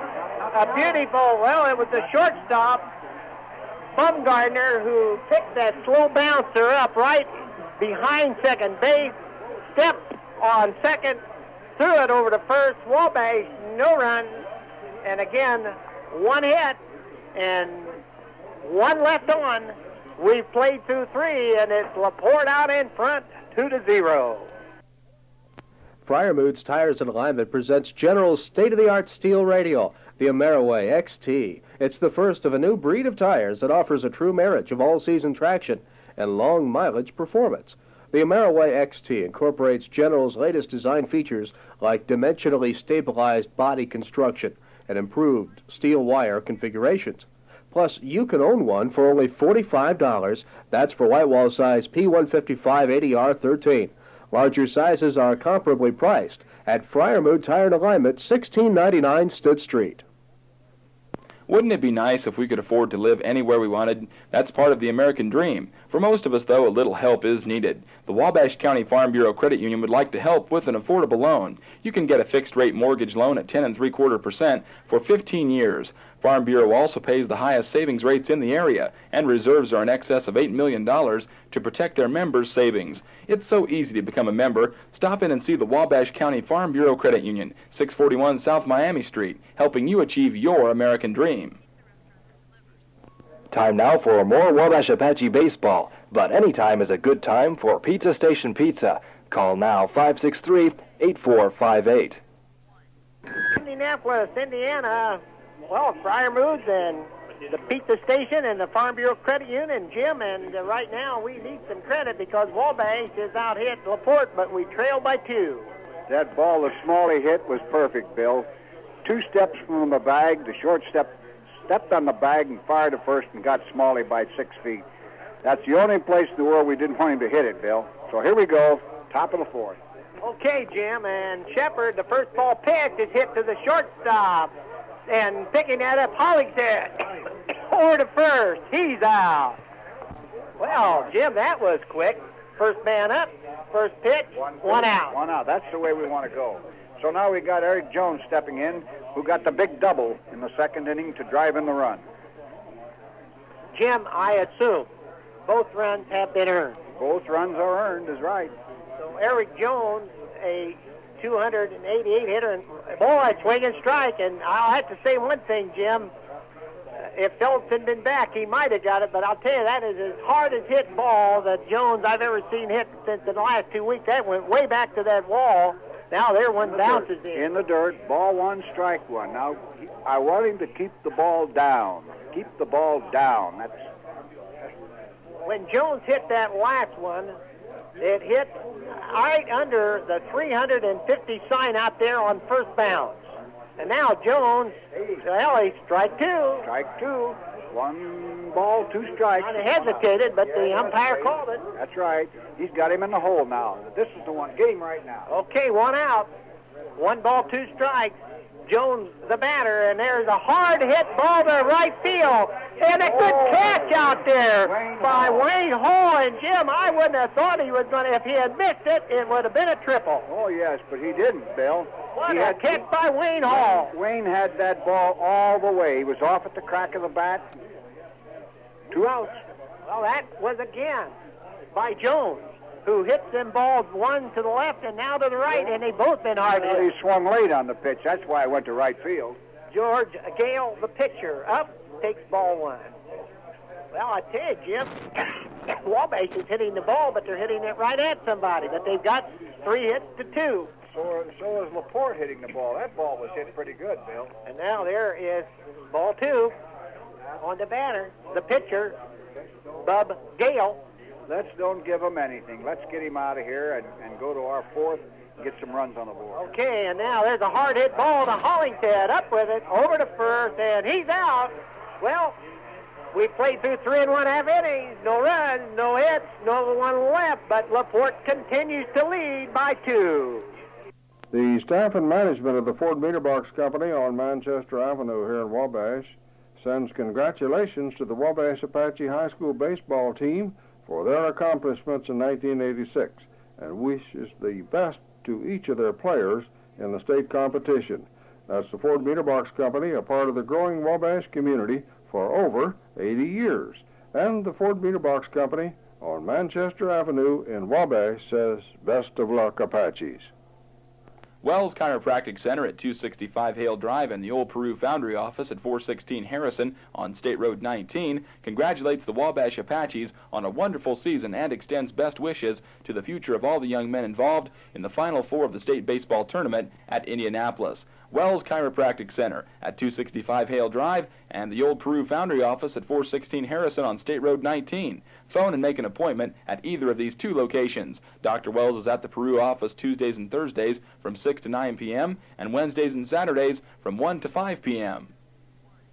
Indianapolis. Well, Jim just heard Wells Chiropractor and Ford Meter Box back there, and Julie Wright and I are working the board. Said that must have been some catch by Little Wayne Hall. That was a nice catch. Bill, we've got to get something this inning. It is beginning to get late, and we've got our 3, 4, and 5 hitters, Dempsey, Shepard, and Adams coming up. We've got to make something happen. We've got to get some runners on base. We've got to get some runs across the platter. Tom Dempsey. All right, Jim, now let's get together on this one. Dempsey is the DH hitter. During the season, he batted .359. Now, Jim, as he takes ball high and inside, what's he batting in the sectional, regional, semi-state? .375, and 1 for 1 today. Tom Dempsey facing Bud Gale, inside ball 2. So, Jim, let's hope this is the inning. Maybe we can get Dempsey on. We can get something started. Wabash trailing by 2-0. And it is LaPorte out in front. That's right. We've got to get something started here. So now, if Gale fired high, oh, Jimmy called that a strike, and I thought that was above his eye. Well, I'm up here, he's down there, but Jiminy Christmas. That was above his head.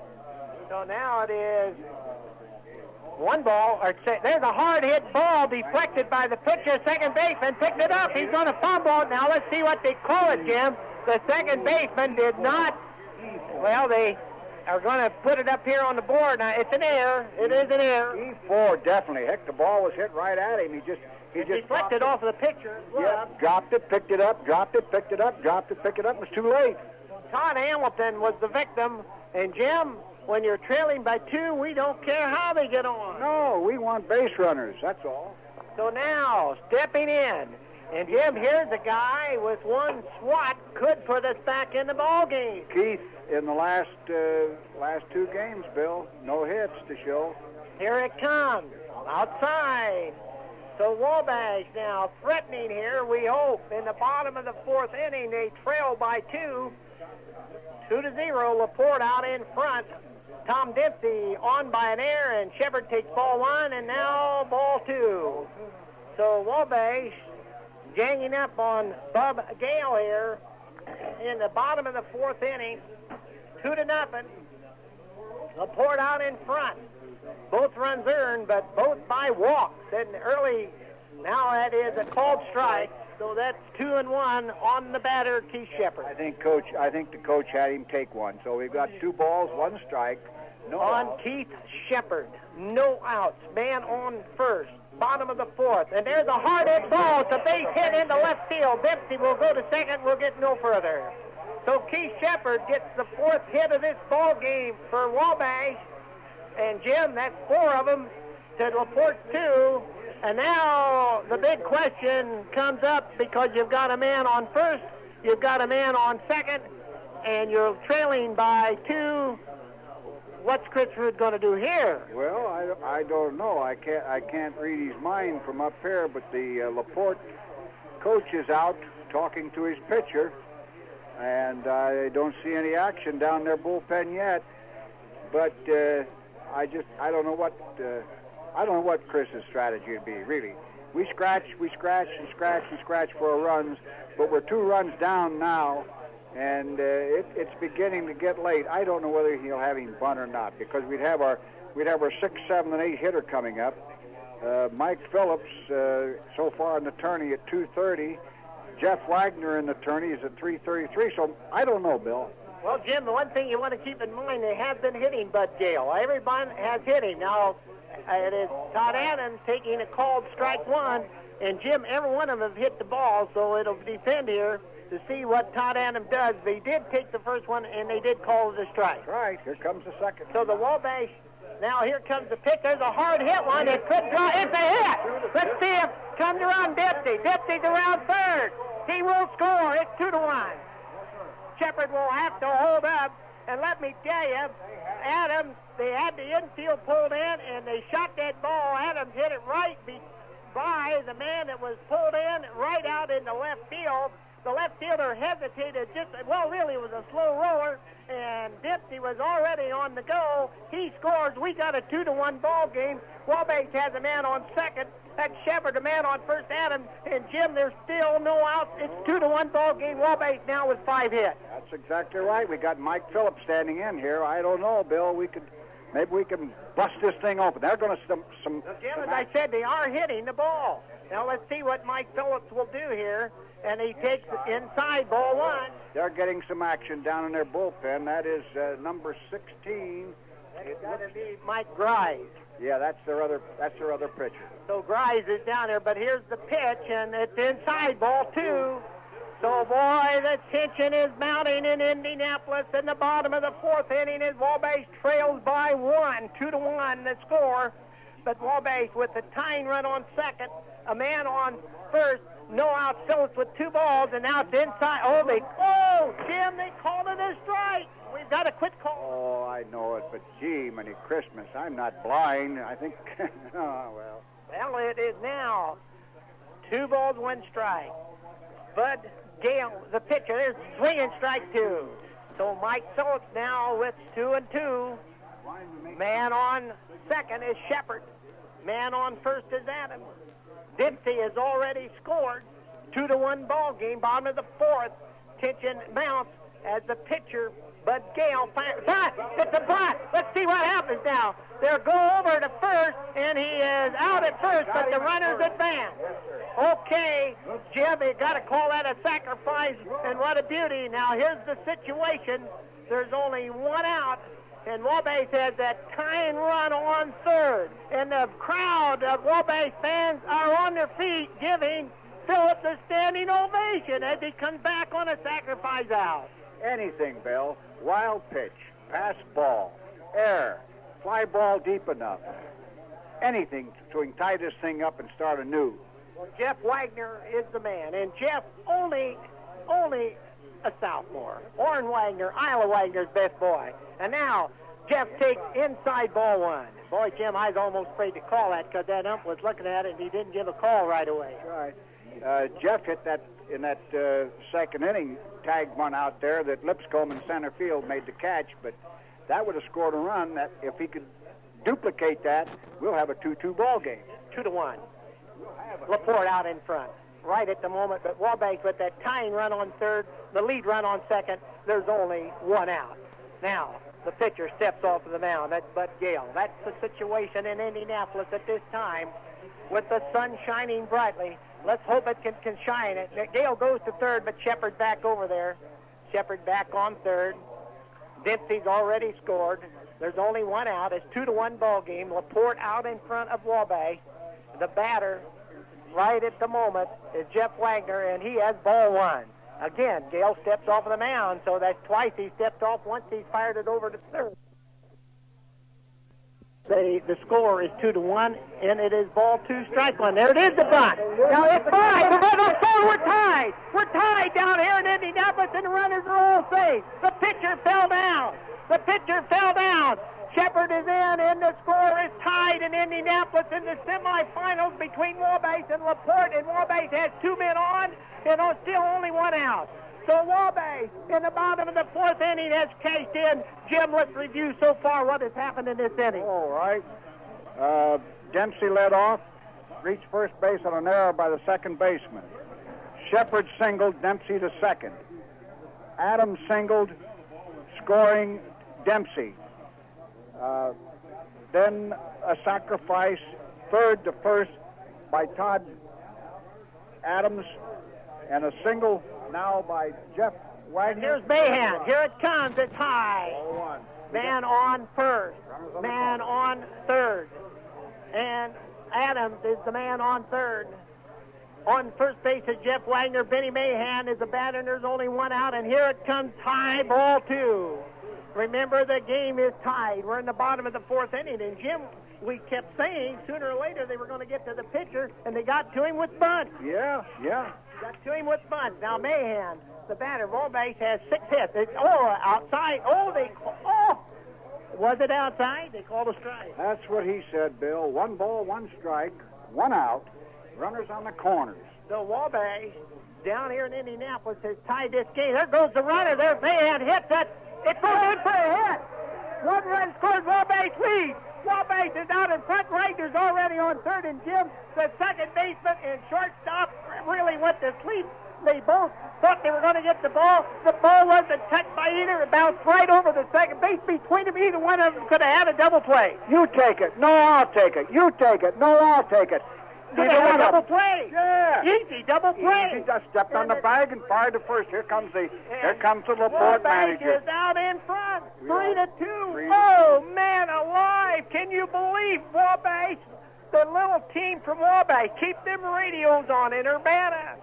Keep them on out there in LaGrove. Don't turn them off.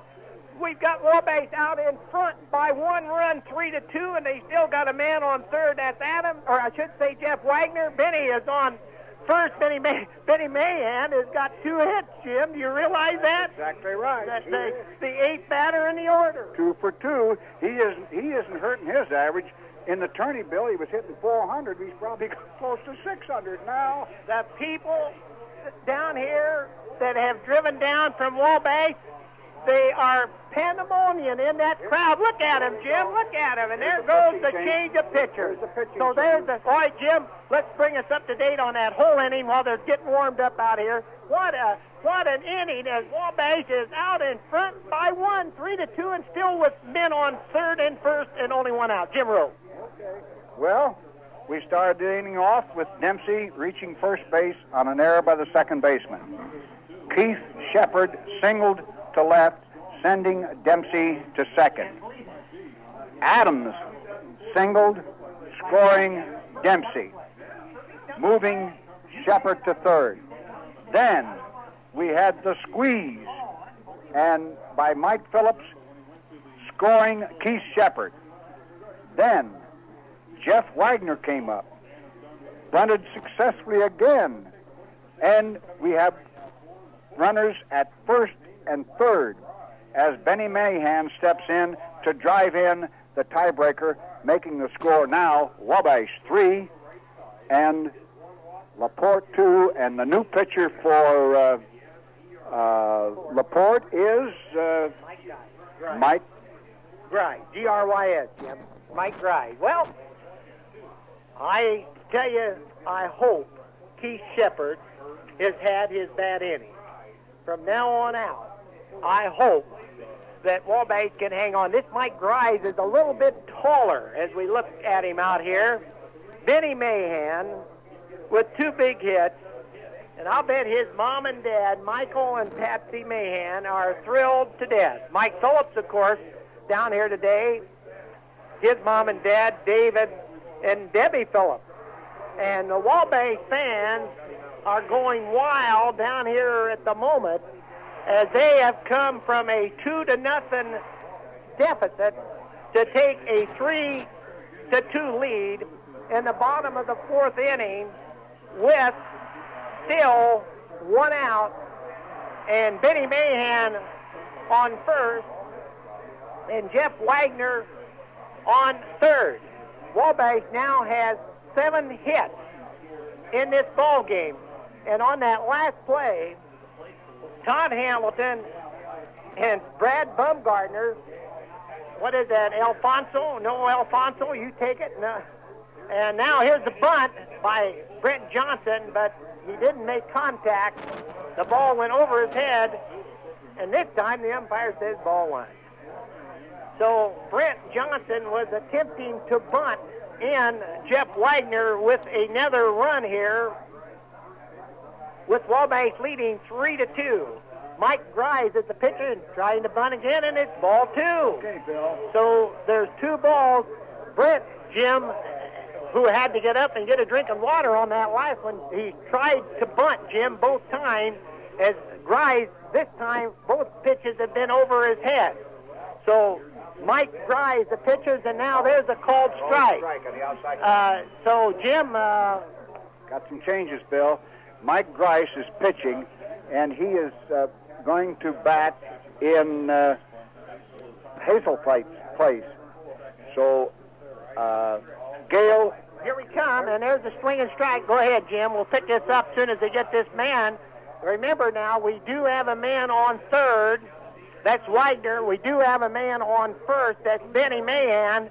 There's only 1 out, but Brent right now with a 2-ball, 2-strike count here. Let's see what I wouldn't be a bit surprised. He'll still drop that bunt down, Jim. So let's see. The last time he did, you remember, and it went down and was called out. So let's see here. Mike Grice, he is going to bunt. It's outside. They got a man picked off third, and they're going to get him. Wagner has been picked off.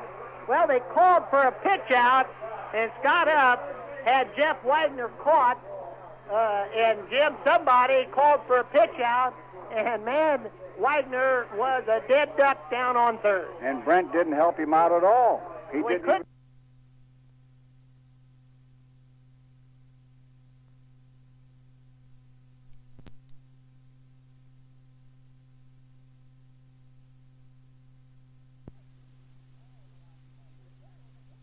We couldn't. It was a pitch out. Hey, you still help him out. If you got the squeeze on, Bill, like they did, some way he has to help him out. Well, Jimmy would have had to step out of the batting box, I assume, to get that pitch out. But now there's a hit ball that's deflected again, but the first baseman's going to pick it up, fires it over to the pitcher, Mike Grice, and Wabash has been retired. But they have scored 3 runs. They're getting a standing ovation. And, Jim, they've scored 3 runs, left 1 runner on. They got 4 hits, but they're leading 3-2. And we'll be back with the top of the 5th. Hang on to your seats. This is WKUZ 95.9 FM in downtown Wabash. I can help with the right parts, help with the right price, help with the right advice. I'm the man behind the Patchy Car Quest Auto Parts Stores. Smooth out your ride with new shocks and save money. Come into B&T Auto Parts now during the shock sale. Heavy-duty shocks are $7.99 each. Gas charge shocks, $15.95 each. Or air hijackers, $59.95 each. Save money and smooth out the ride during the shock sale at B&T Auto Parts, 563 North Cass Street. Building a strong tradition and a reliable reputation is vital to any business. The Wabash County Farm Bureau Credit Union is no exception. They've been offering competitive loan rates for years, and they continue to do so. New car loan rates are 10%. Farm Bureau also has reserves in excess of $8 million to protect the savings of their members, and they pay the highest savings rates in the area. Stop in and see how easy it is to become a member. The Wabash County Farm Bureau Credit Union, 641 South Miami Street, serving you with a tradition of competitive loan rates. Indianapolis, Indiana. Well, Jim, the B&T Auto Parts Farm Bureau Credit Union, we just heard it all the way down here in Indianapolis. Well, Jim, 3 runs, 7 hits, 1 error for Wabash. 2 runs, 2 hits, 1 error for LaPorte. Jim, we're in the top of the 5th. That's 9 big outs if Keith Shepard can hang on here, and man, I tell you, bring us up. Can he hang on? Well, I believe, but Rude has not all the confidence in the world because he's still got Dempsey warming up out there. Dempsey's thrown practically a whole game out there in that bullpen, but he's ready. There's no tomorrow. No, there is no tomorrow. So now we got their 8th, 9th, and leadoff man coming up. Well, we're in the top half of the 5th inning in Indianapolis. Wabash has taken the lead for the first time tonight, 3-2.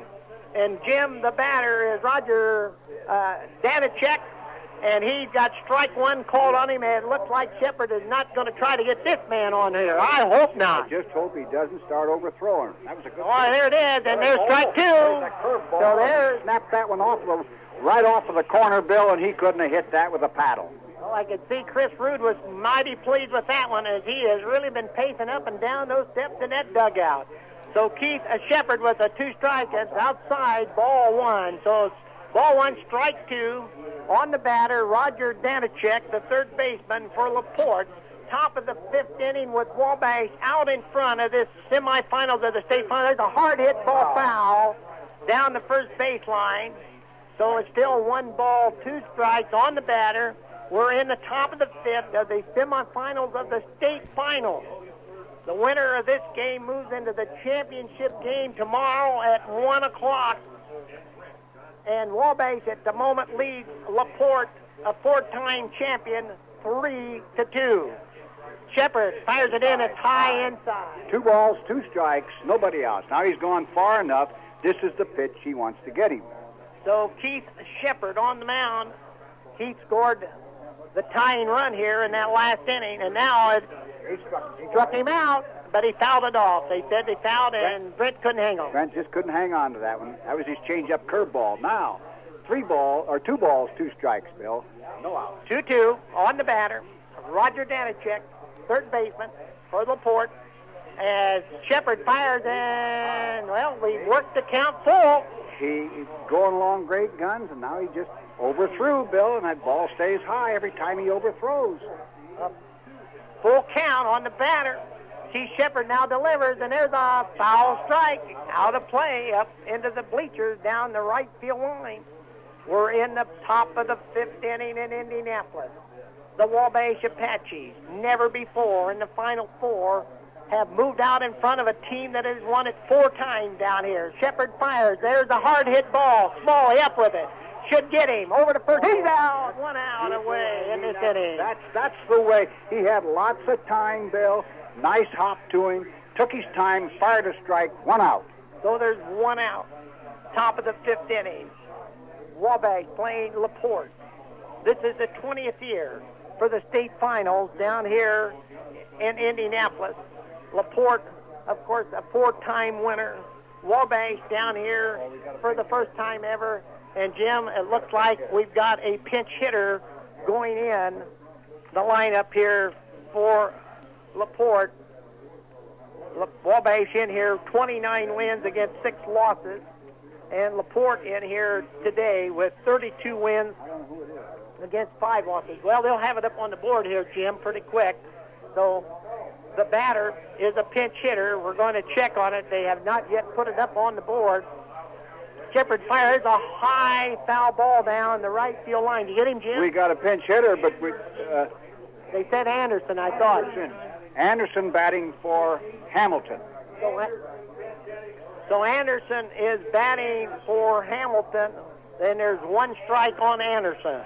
As Keith Shepard here in the top of the 5th with 1 out, now it's ball 1. So it's ball 1, strike 1 on Anderson. Brett Anderson, pinch hitter. So Brent Anderson, the pinch hitter. It's Brett, Jim. And now there's strike 2, a swing and strike. We're in the top of the 5th inning. There's 1 out. Wabash leading by 1 over LaPorte, 3-2. Wabash 3-7-1. That's 3 runs on 7 hits, 1 error. LaPorte on 2 runs, 2 hits. There's a hard hit ball. Where's Phillips? It's back. It's over his head. It hits the wall. Anderson around first, on his way to second, and Jim, he kicked off on that one as that ball was really hit hard. It went clear over Wayne Hall's head out there in right field and took 2 bounces, hit the wall at 350. I thought maybe Wayne was going to catch up with it, but it took off over his head. Well, Jim, if you look, the wind is blowing out, and you made that comment early in the game, and that almost hit in the vines out here. Now, Jim, the batter We got the leadoff man is Lockhart, their designated hitter, walked and was on with a fielder's choice. So the tying run for LaPorte is on second base with 1 out. The leadoff batter, Lockhart, is up. Mark Lockhart, he is their DH hitter, and he's a leadoff hitter. Now Shepard will set, will fire, and we've got strike 1. It's a called strike. Good pitch, outside corner.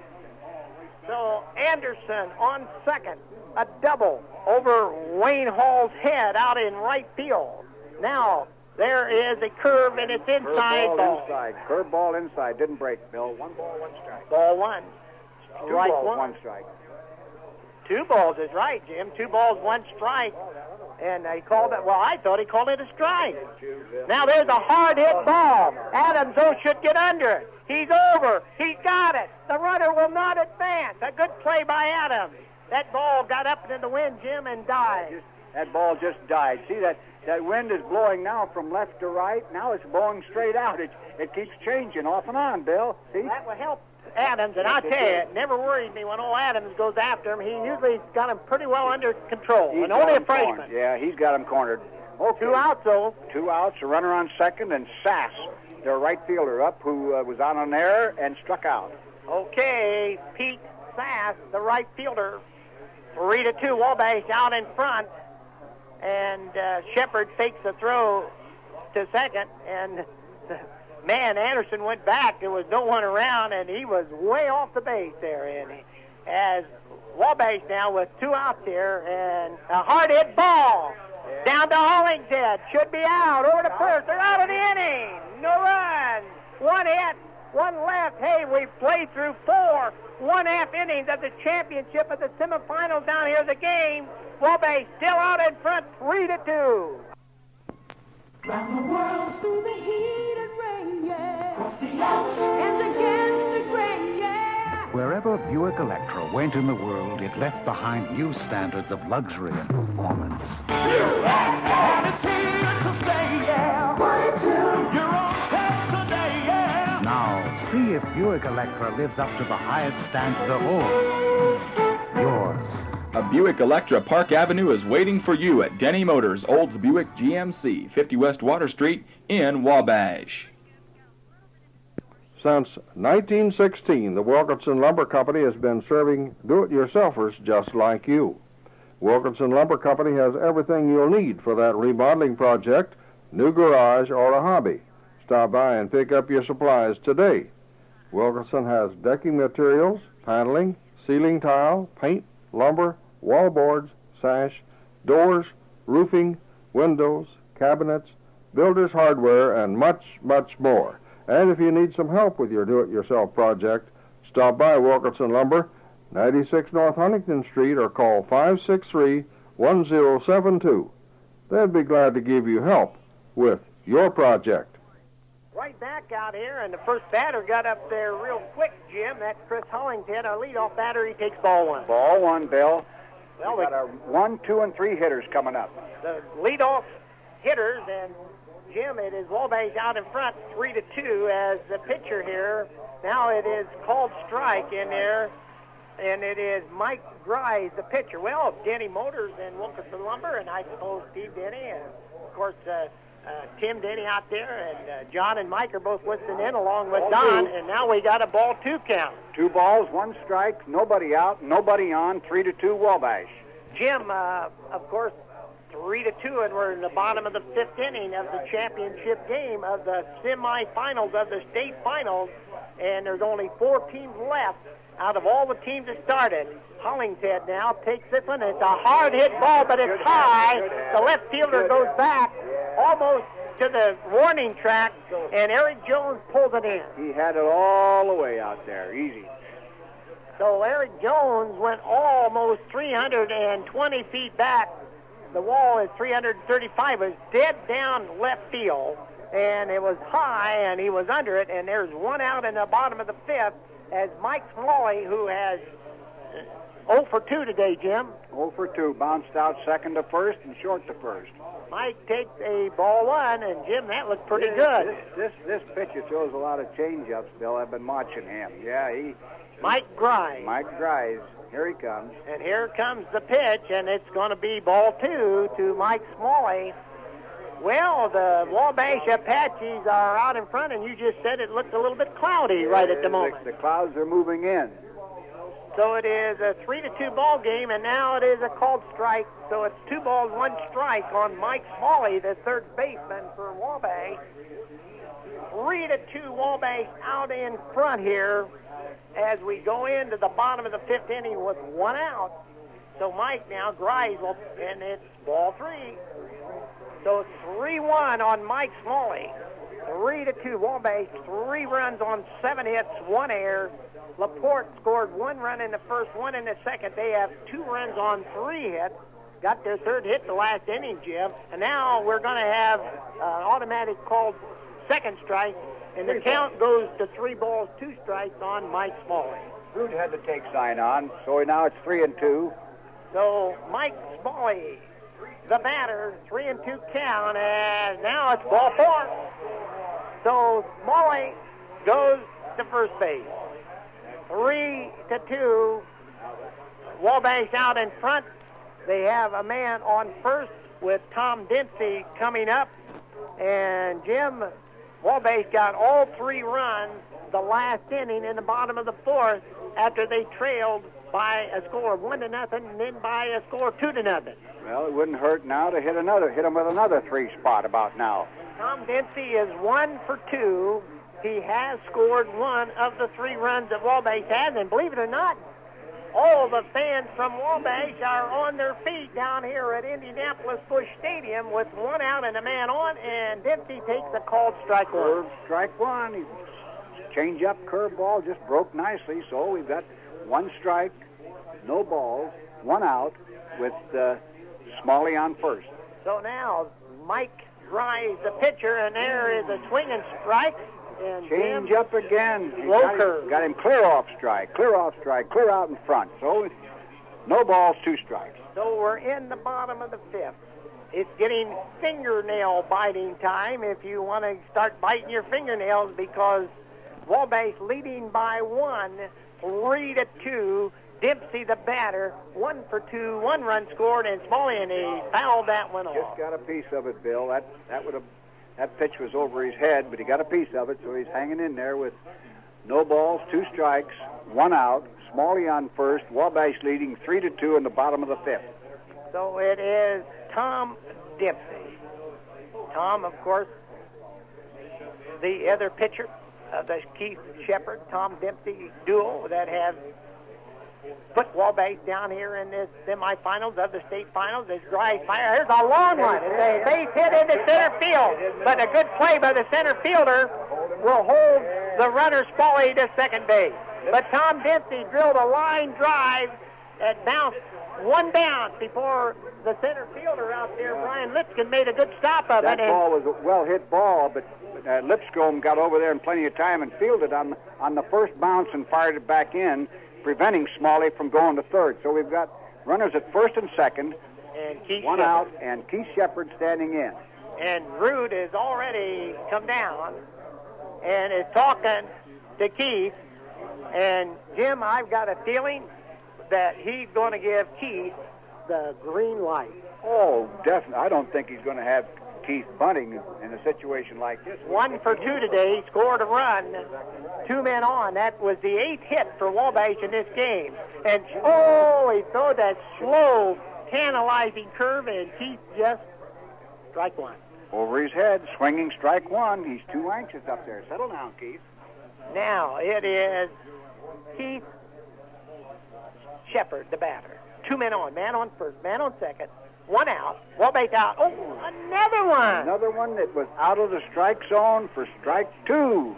So Keith Shepard is not going to get that fast ball that he wants, Jim. They're tantalizing him with that slow curve. But both pitches he swung at were clear out of the strike zone. So now Keith Shepard Base hit. That's what we need. Okay, all right, here it comes now with 2 strikes, 2 men on, and outside. It is Tom Dempsey on first. It is Mike Smalley on second. There's 1 out. 1 ball, 2 strikes on Keith Shepard. We're in the bottom of the 5th inning down here at Indianapolis, Busch Stadium. Now Dry fires, and there's a slow foul dribbler down to the third baseman. Helped him again. The ball was practically in the dirt, so we've still got a 1 ball, 2 strikes.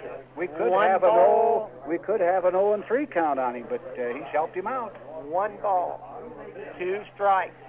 Keith Shepard, the batter. 2 men on, 1 out. Wabash out in front by 1, 3-2. Grise will fire.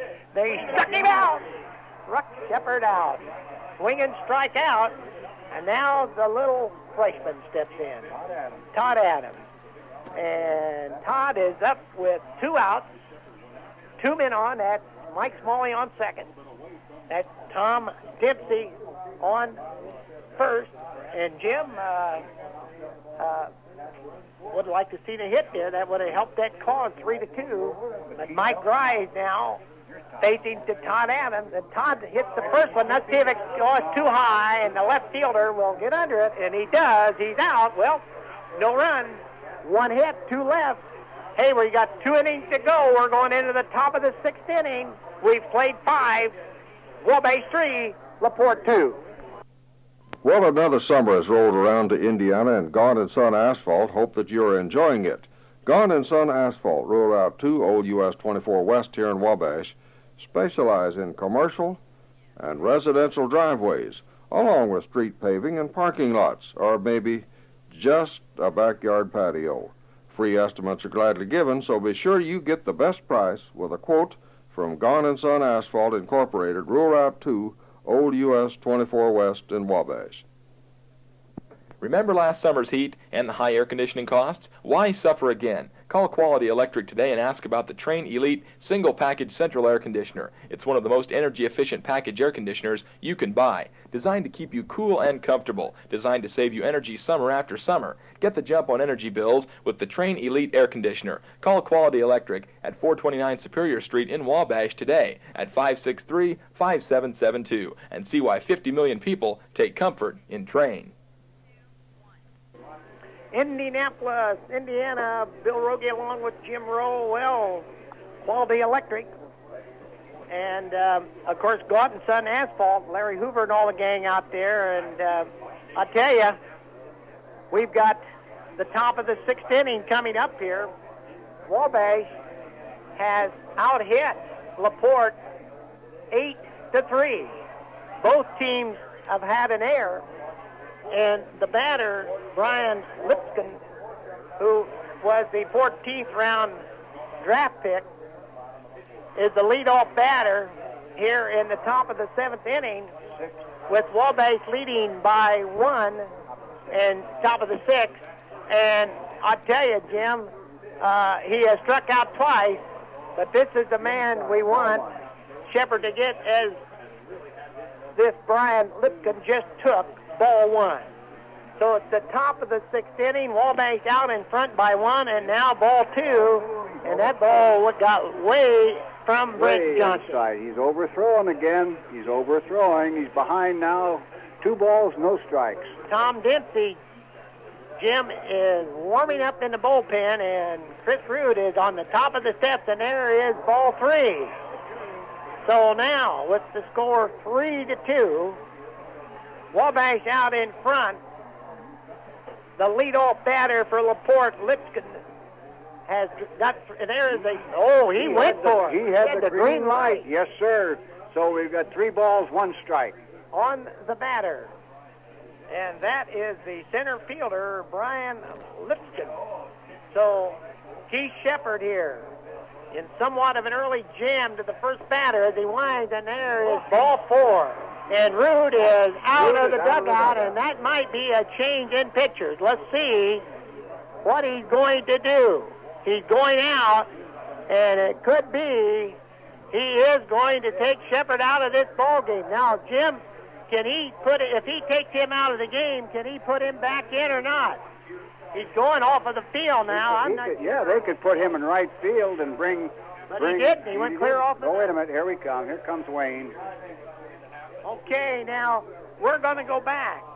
Hear from one of our sponsors. We've got a pitching change down here in the top of the 6th inning as Wabash out in front by 1, and Tom Dempsey is going to be in. We'll be back right after a word from one of our sponsors.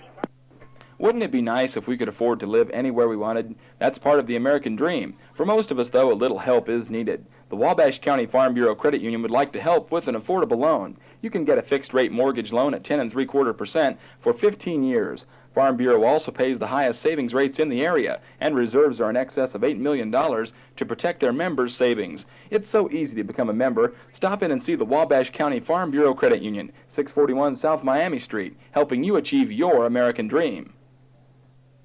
Rod and Kathy Brubaker and the staff at K&R Office Supply sends best wishes to the Wabash Apache semi-state champions and best of luck in the state championship tournament play. All of us in Wabash are proud of your team's accomplishments in postseason play. From one hard-working team, Team Xerox and K&R Office Supply in Wabash, to another, the Wabash Apache baseball team. Best of luck now and in the future. Well, Jim, we have made a pitching change down here in this inning, and Tom Dempsey is the man that is out on the mound. Chris Rude wasted no time after that walk to Lipscomb. No, Keith was in trouble in the 1st inning, also in the 2nd inning, struck out the side in the 3rd inning, got out of it very easily in the 4th inning. Did all right in the 5th, although he did give up a pinch hit, 2-base hit. But it starts off the 6th inning with a base on ball, and Coach Rude has seen enough, so we've got Don Dempsey out there now. With Jim, they have put Shepard out in the outfield, so that means he is still available. He is still batting in his regular spot. He just went to right field, and Wayne Hall is now out of the lineup. So now, with Dempsey and, of course, Shepard both in, Dempsey being the DH hitter, there'll be no change in the batting order in there. Now the batter, Jim, got up the catcher. Jim, do you think they'll go with the bunt and try to tie this ball game? I don't know. I don't know what they'll do, Bill. Lipscomb appears to be a very fast runner. Dempsey's going to keep his eye on that because so far LaPorte has shown me they want to run, and I imagine that Lipscomb is a pretty good runner. Okay, and now Tom Dempsey fires the first one in, and it is a called strike one. And I believe Jim Lipscomb had a notion, and he's already slid back into first on Tom Dempsey's first pickoff over there before he went for that first strike. So with the score 3-2, top of the 6th inning, LaPorte with a tying run on first as Dempsey goes back over to Jeff Wagner at first base. So it is nail-biting time as LaPorte does have that tying run on with no outs. The batter is Scott Epps. He's 1 for 2 today. A long one. Is Shepard back? Shepard could get under it. He's got it. Shepard got right under it, and he fires it right back into Mahan. Lipscomb is held on first. A nice play by Keith Shepard. Oh, yes. 1 out now. That helps a little bit. But still, we've got that Lipscomb at first, and I still think that Coach Schreiber may send him to get the runner in scoring position for a base hit. Bradley Bumgardner. So Brad Bumgardner is up for the LaPorte Slicers here as they trail by 1, but have the tying run on first with 1 out now as Dempsey goes, oh, boy, that almost got away from Jeff Wagner over there. Yeah. We don't want any of those. No, we don't need any errant throws over there on the pickoff. So now it is Brad Bumgardner, the batter. We're in the top of the 6th inning, and now Dempsey once again goes over to the first baseman, Jeff Wagner. The count. Dempsey wants him to know he hasn't forgot about him. So now, again, Bumgardner, the batter, waiting on the first. There it is a called ball 1. Ball 1. 1 ball. Okay. So Tom Dempsey in replacement of Keith Shepard here after Keith walked Lipcomb on the first man up of the 6th inning. Now, it is Dempsey again going to go to first. A little bit low that time. He wants to keep him close. That's perfectly all right. That's perfectly all right. Indianapolis, Don't let Indiana. him get them 2 feet out there past that 6-foot mark out there, Bill. Semi-state action. Now, Dempsey goes down, and it's a called strike. So it's ball 1, strike 1 on the batter, Brad Bumgardner. Brad is 0 for 1, but he also has walked. He also has scored a run out here today. 1-1 count, 1 out, man on first. As Dempsey fires, and it's outside, ball 2. Don't want to lose him. No. Ball 2, strike 1 with 1 out, and Lipscomb at first. The score is 3-2. Wabash out in front. But LaPorte has the tying run on first. We're in the top of the 6th inning in Indianapolis, Indiana, as Dempsey, a hard-hit ball. It's going to go into left field as Hollingshead broke for second, and the ball went right where he was. And now LaPorte has 2 men on with 1 out and the tying run on second. That was their 4th base hit of this ball game, and it's just unfortunate that Hollingshead broke one way and the ball went right where he was. That's the hit and run, Bill. Lipscomb took off, and Hollingshead went over to cover the base, and the ball went right where Hollingshead was standing before, so it's a base hit. Runners at first and second. So now the tying run is on second. Eric Jones, the left fielder, is up. And Tom Dempsey with 2 men on and 1 out. A hard-hit ball, a base hit. The run will score. So the game is all tied up in Indianapolis. And the LaPorte crowd is going wild down here. So LaPorte with 2 hits in a row. That hit went between the third baseman and the shortstop. A good, clean hit to left field. Yep, right in the hole. No chance at all. We're all tied up in the top of the 6th inning. The man on first only got as far as second. So LaPorte still has runners on first, runners on second, only 1 out.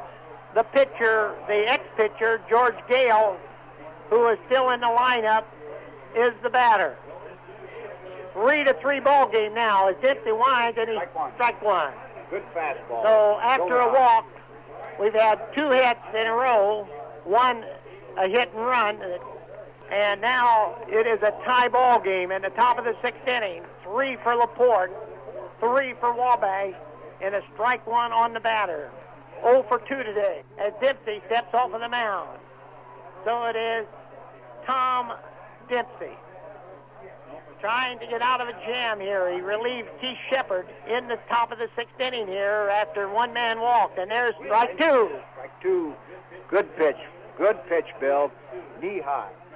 Strike 2 on the batter, and that is Bub Gale. His real name is George, but they call him Bub. Well, they're having trouble 0 with that for scoreboard 2. out there, Bill. And it They is, got no ball, 2 strike count. well, it's 2 strikes on the batter.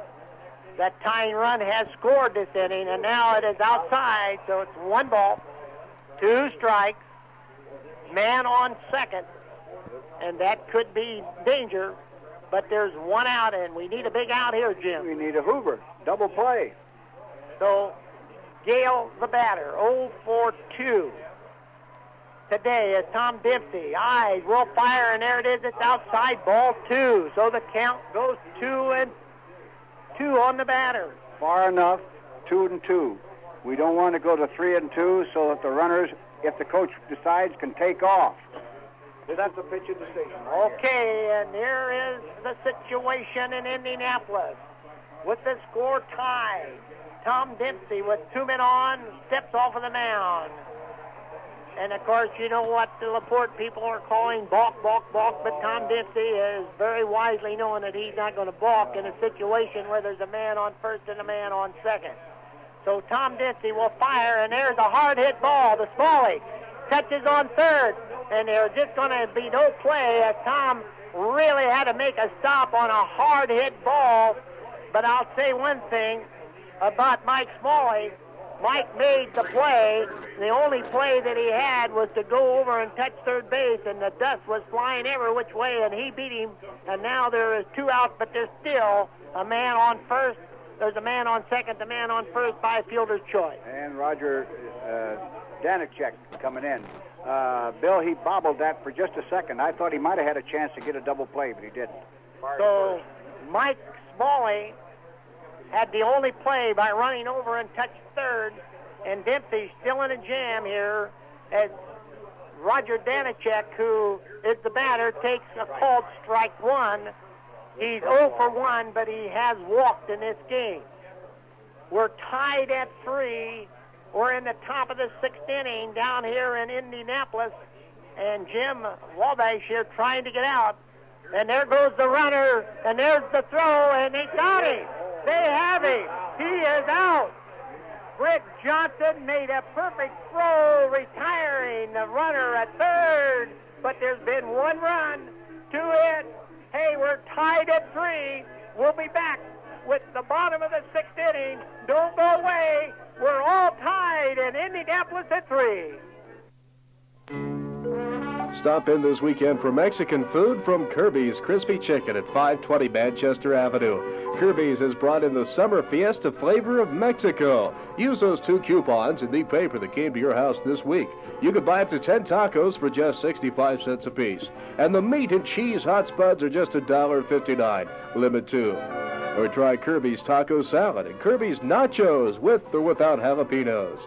Hurry in this weekend and bring those coupons to Kirby's Crispy Chicken, 520 Manchester Avenue. Wells Chiropractic Center at 265 Hale Drive and the Old Peru Foundry Office at 416 Harrison on State Road 19 congratulates the Wabash Apaches on a wonderful season and extends best wishes to the future of all the young men involved in the Final 4 of the state baseball tournament at Indianapolis. Wells Chiropractic Center at 265 Hale Drive and the Old Peru Foundry Office at 416 Harrison on State Road 19. Phone and make an appointment at either of these 2 locations. Dr. Wells is at the Peru office Tuesdays and Thursdays from 6 to 9 p.m. and Wednesdays and Saturdays from 1 to 5 p.m.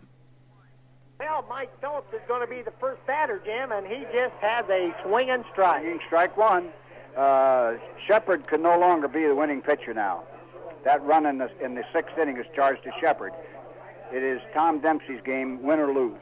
Okay, and now it is a called ball 1 on Mike Phillips, who is actually 0 for 1, but he did have a sacrifice down here, didn't he, one time at bat? That's exactly right.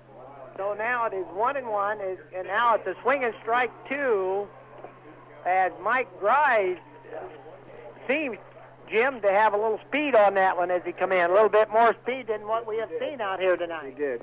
We got our 6, 7, and 8 hitters coming up. So now let's see. There's just struck him out. So in the bottom of the 6th inning of a tie ball game, Mike Phillips just struck out on a swinging strike. The pitch was high and outside, and he helped him out by swinging, so that's 1 out. So there's Jeff Wagner stepping in here in the bottom of the 6th inning. 1 out. Wabash 3, LaPorte 3, and it's a swinging strike. Swinging strike right down the slot, Bill. Strike 1. Well, they have 6 umpires. They have an umpire at every base, and they have an umpire in left field and an umpire in right field. So there'll be no question as to whether any of these balls will go fair or foul down here tonight. And now Mike drives a hard-hit ball right up the middle over second base, and Jeff Wagner has got his 2nd hit of the day. So Jeff Wagner, who has 2 for 3 and 1 run batted in, now becomes a very important man in the bottom of the 6th inning, Jim. He is the lead run if they can get him around in the bottom of the 6th inning. That ball went right between the pitcher's legs, out over the base into center field for a base hit. So now, Benny Mahan standing in. Benny Mahan, who has had 2 for 2, takes a called strike 1. So little Benny Mahan, 2 hits at 2 times at bat, and with the lead run on first, and he's going to bunt it.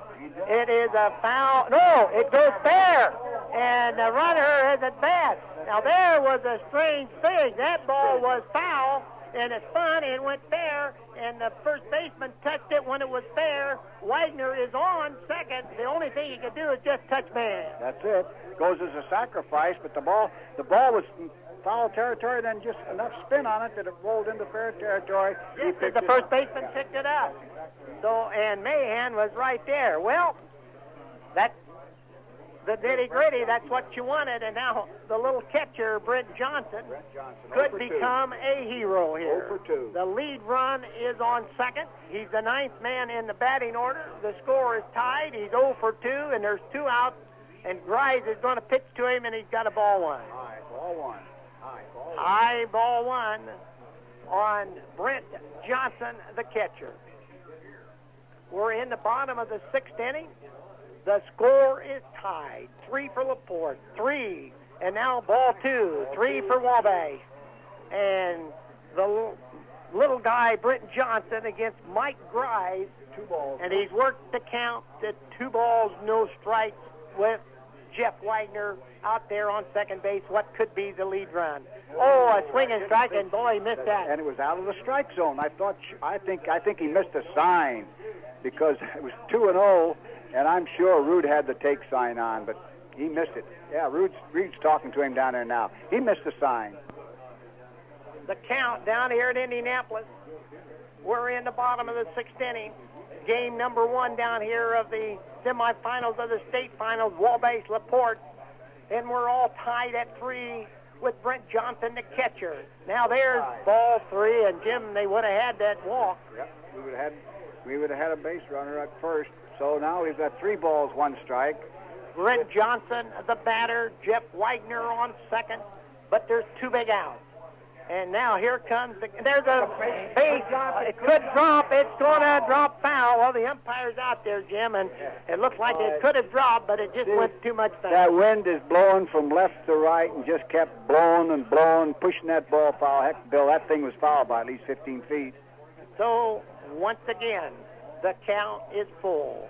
3 balls, 2 strikes. Brent Johnson, the batter for Wabash. The lead run, Jeff Wagner, is on second, and there's 2 outs, and Wagner will go. And there he goes, and he fouls it off. Well, Brent fouls that one back, and Wagner was on his way, and anything at all, I believe Wagner will score. Yeah, base hit. I think he'll score on a base hit because he's going to be off at the pitch. Bottom of the 6th inning, and here it comes, and he fouls it off again. Little Brent is hanging in there, Jim. He isn't getting a very good jump off of second base, though, Bill. I noticed that the last time. And I'm surprised as soon as that pitcher releases that he isn't taking off. Okay, this is the situation down here in Indianapolis. It Grice fires, and there it could be, but it looks like it will drop foul. Once again, I tell you, how many times has Johnson hit that foul pitch? Bill, the ball started out in fair territory, and like I say, the wind is blowing from left to right and blew it foul. So the situation again.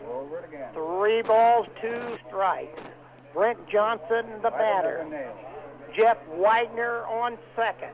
And Jeff has taken off on every one of these 3-2 counts. There's 2 outs. We're in the bottom of the 6th. Grice fires, and he fouls it again. Back to the fence. He's hanging in there, Bill. Give him credit. 3 balls, 2 strikes. So we go all through it again. Right now, we're in the bottom of the 6th inning. This ball game is tied. LaPorte scored 1 run in the first, 1 run in the second, 1 run in the top of the 6th. Wabash scored 3 in the bottom of the 4th, and here comes that pitch, and it's outside ball 4. So that's the situation. Now Chris Hollingshead is up. The score is 3 for Wabash, 3 for LaPorte, and I believe they're going to put a runner in for Johnson. Matt Lunn is going in to run for Johnson. That doesn't mean that Johnson will be out of the game because he'll re-enter the game when Wabash takes the field. So Matt Lunn, of course, his parents, Robert and Colleen Lunn, have to be real proud as they have sent him down to first base, and once again, little catcher Brent Johnson gets a standing ovation as he comes back to the dugout. Now Chris Hollingshead moves in to the batter's box. Rude has given him, he's been talking to him all the time that they have been waiting for Matt Lund to get out there to first base. So Hollingshead knows what to do. There's 1 for 3 he's had today, a single. 1 for 3. There's a pretty good gap in right center, Bill. Okay, there's 2 men on. 2 outs. We're in the bottom of the 6th. We're all tied at 3 as Hollingshead takes a called strike 1. Called strike 1, Bill. So it is a called strike. Widener is on second. Matt Lund, who's running for Johnson, is on first. There are 2 outs. This ball game is tied at 3-3. We're in the bottom of the 6th inning. Wabash needs a run, and Hollingshead fouls, and it's going to go out of play back here. The catcher gave it a good try, got up, but he really got a late start and almost caught it with a late start. You almost got a football field in back of home plate, Bill. Boy, you got to run and run and run and run, and they, 2 of them dropped down there foul, and no one could make a play on it. Not even got close, except this man got up. Okay. Really started late and almost caught. Well, the count is 2 strikes on the batter. So there, the runner, Jeff Widener on second. Matt Lund is on first. We're in the bottom of the 6th. This game is tied. Remember, a 7-inning game is what they normally play, and Wabash would like to have a run right here.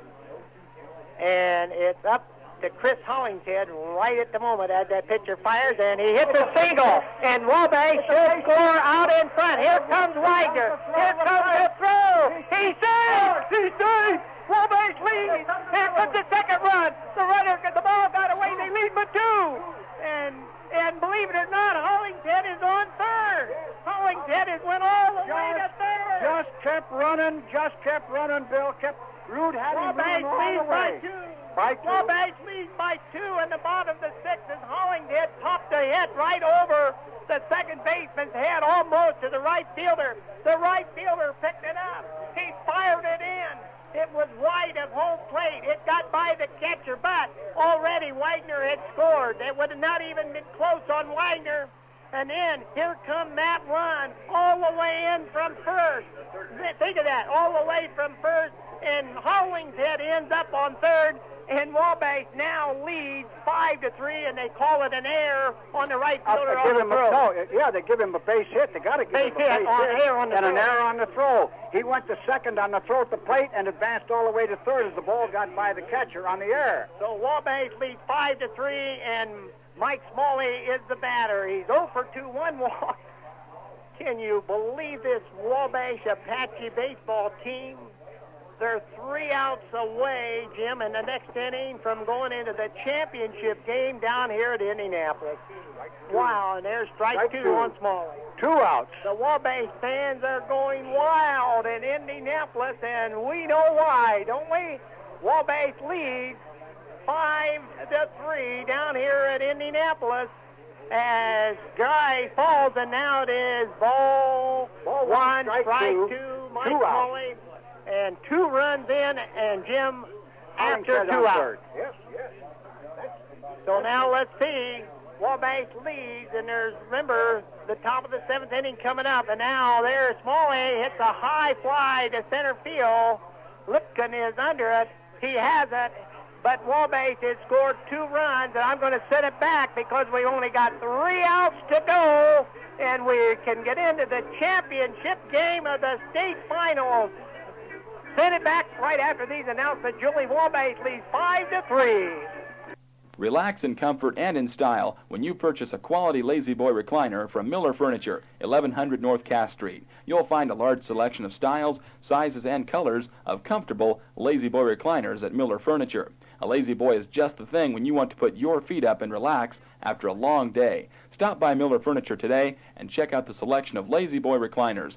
Miller Furniture, 1100 North Cass Street, sending along congratulations to the Wabash Apaches on a great season and best of luck in the state tournament. Isn't it time for Top of the Line? Friar Moods Tires and Alignment, 1699 Stitch Street, has their top-of-the-line Blue Ribbon Ford Dayton tire, beginning at $47 for size P155 ADR13. You'll ride with confidence over 2 steel belts, giving strength and durability. The Dayton Blue Ribbon 4 also has polyester radial plies that give Friar Moods Best a fuel-efficient design. Purchase a set of Dayton's Best today. Come into Friar Moods Tires and Alignment, 1699 Stitch Street. Prices include mounting and balancing. This is WKUZ 95.9 FM in downtown Wabash. Time now for more Wabash Apache baseball, but any time is a good time for Pizza Station Pizza. Call now 563-8458. Indianapolis, Indiana. Well, Jim, Miller Furniture, all the gang out there has got us tuned in. I'll bet they're tickled to death. Jack, John, and, of course, we don't forget Charlie out there. And let's have those 6-inning totals, Jim, as we get ready for the final 3 outs. Okay, Wabash 5-10-1 with 5 left on base. LaPorte 3-5-1 with 3 left on base. Here we go, Bill. They're gonna come up with their 8th and 9th hitters. Well, the Pizza Station was on there, and so was Friar Mood Tire and Alignment. And Jim, here we go, a pinch hitter up. And Jim, we're going in to the top of the 7th inning, and it's Robleski is the batter, and he takes strike 1. Now remember now, Dempsey is on the mound. So Tom Dempsey fires the first one in to Corey Robleski, strike 1. 5-3 Wabash out in front. And now a called second strike. And the fans of Wabash are calling every play down here on this last inning, the top of the 7th, 2 strikes. Dempsey's giving 2 good curveballs, Bill. Okay, and here comes Robleski, and it's a high one. Out. Shepard is underneath. It's way back. He's got it one-handed, eh, Jim? You say that was a can of corn the way he caught it? Well, Bill, I guess he just didn't think he was going. Went back and the almost wind got a hold of it. Yeah, okay. And if it had been Shepard, it'd been over this head. There's one gone. One gone.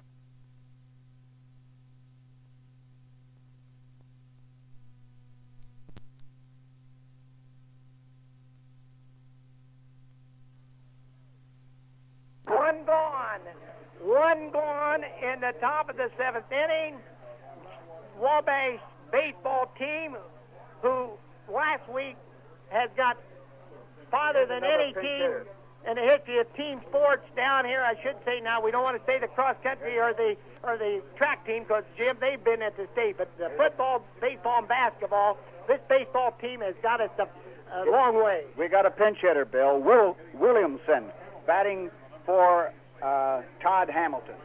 Jim, this is almost unbelievable. This LaPorte team has really taken some good teams out, but Jim, they have really now, all jokes aside, look as good as some of the teams Wabash has beaten. Okay, here we go. Here we go, and now that is the William Wilsman, the batter, and it is ball 1 with 1 out in the top of the 7th inning.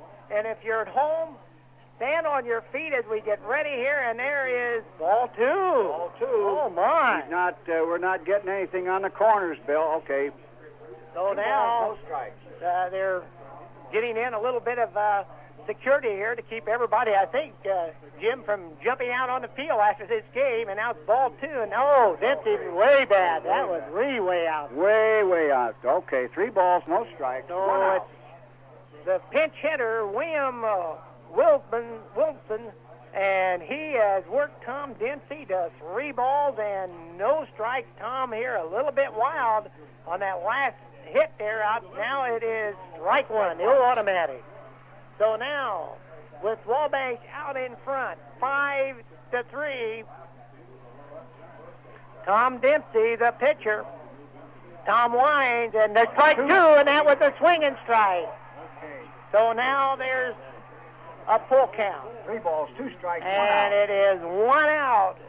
We're in the top of the 7th inning of the semifinals of the state champion. There's a hard hit ball to the infielder. Oh, Hollingshead, let me tell you what happened. He made a perfect play, but he threw the ball way up over Wagner's head. But as Wagner went up, snagged the ball, and came right back down a step ahead of the bat. On the back. Could you believe that? I'd like to see that in the movie. I would. The ball was over his head, but as he leaped for it, he came right down on the bag for the out. It beat him by a step. Everybody from Wabash, and there must be this whole one side of the field, now are on their feet. So you better get on your feet back in Wabash. We are 1 out away. Lockhart, our designated hitter. From being in the championship game of the state finals of baseball. There's a long one. That's going to drop, and that will be good. Oh, it's a fair ball. He's around first. He'll head for second. And Jim, he could have got to third, but he held him up. Although a good play out there in left field by Phillips. He probably couldn't have made it, although he might have. That ball, he swung late on it, Bill, and that ball was fair by not more than 2 or 3 inches down the line. All the way down in the corner of left field, 335 feet right against the wall. Phillips played that ball to save it to only a 2-base hit.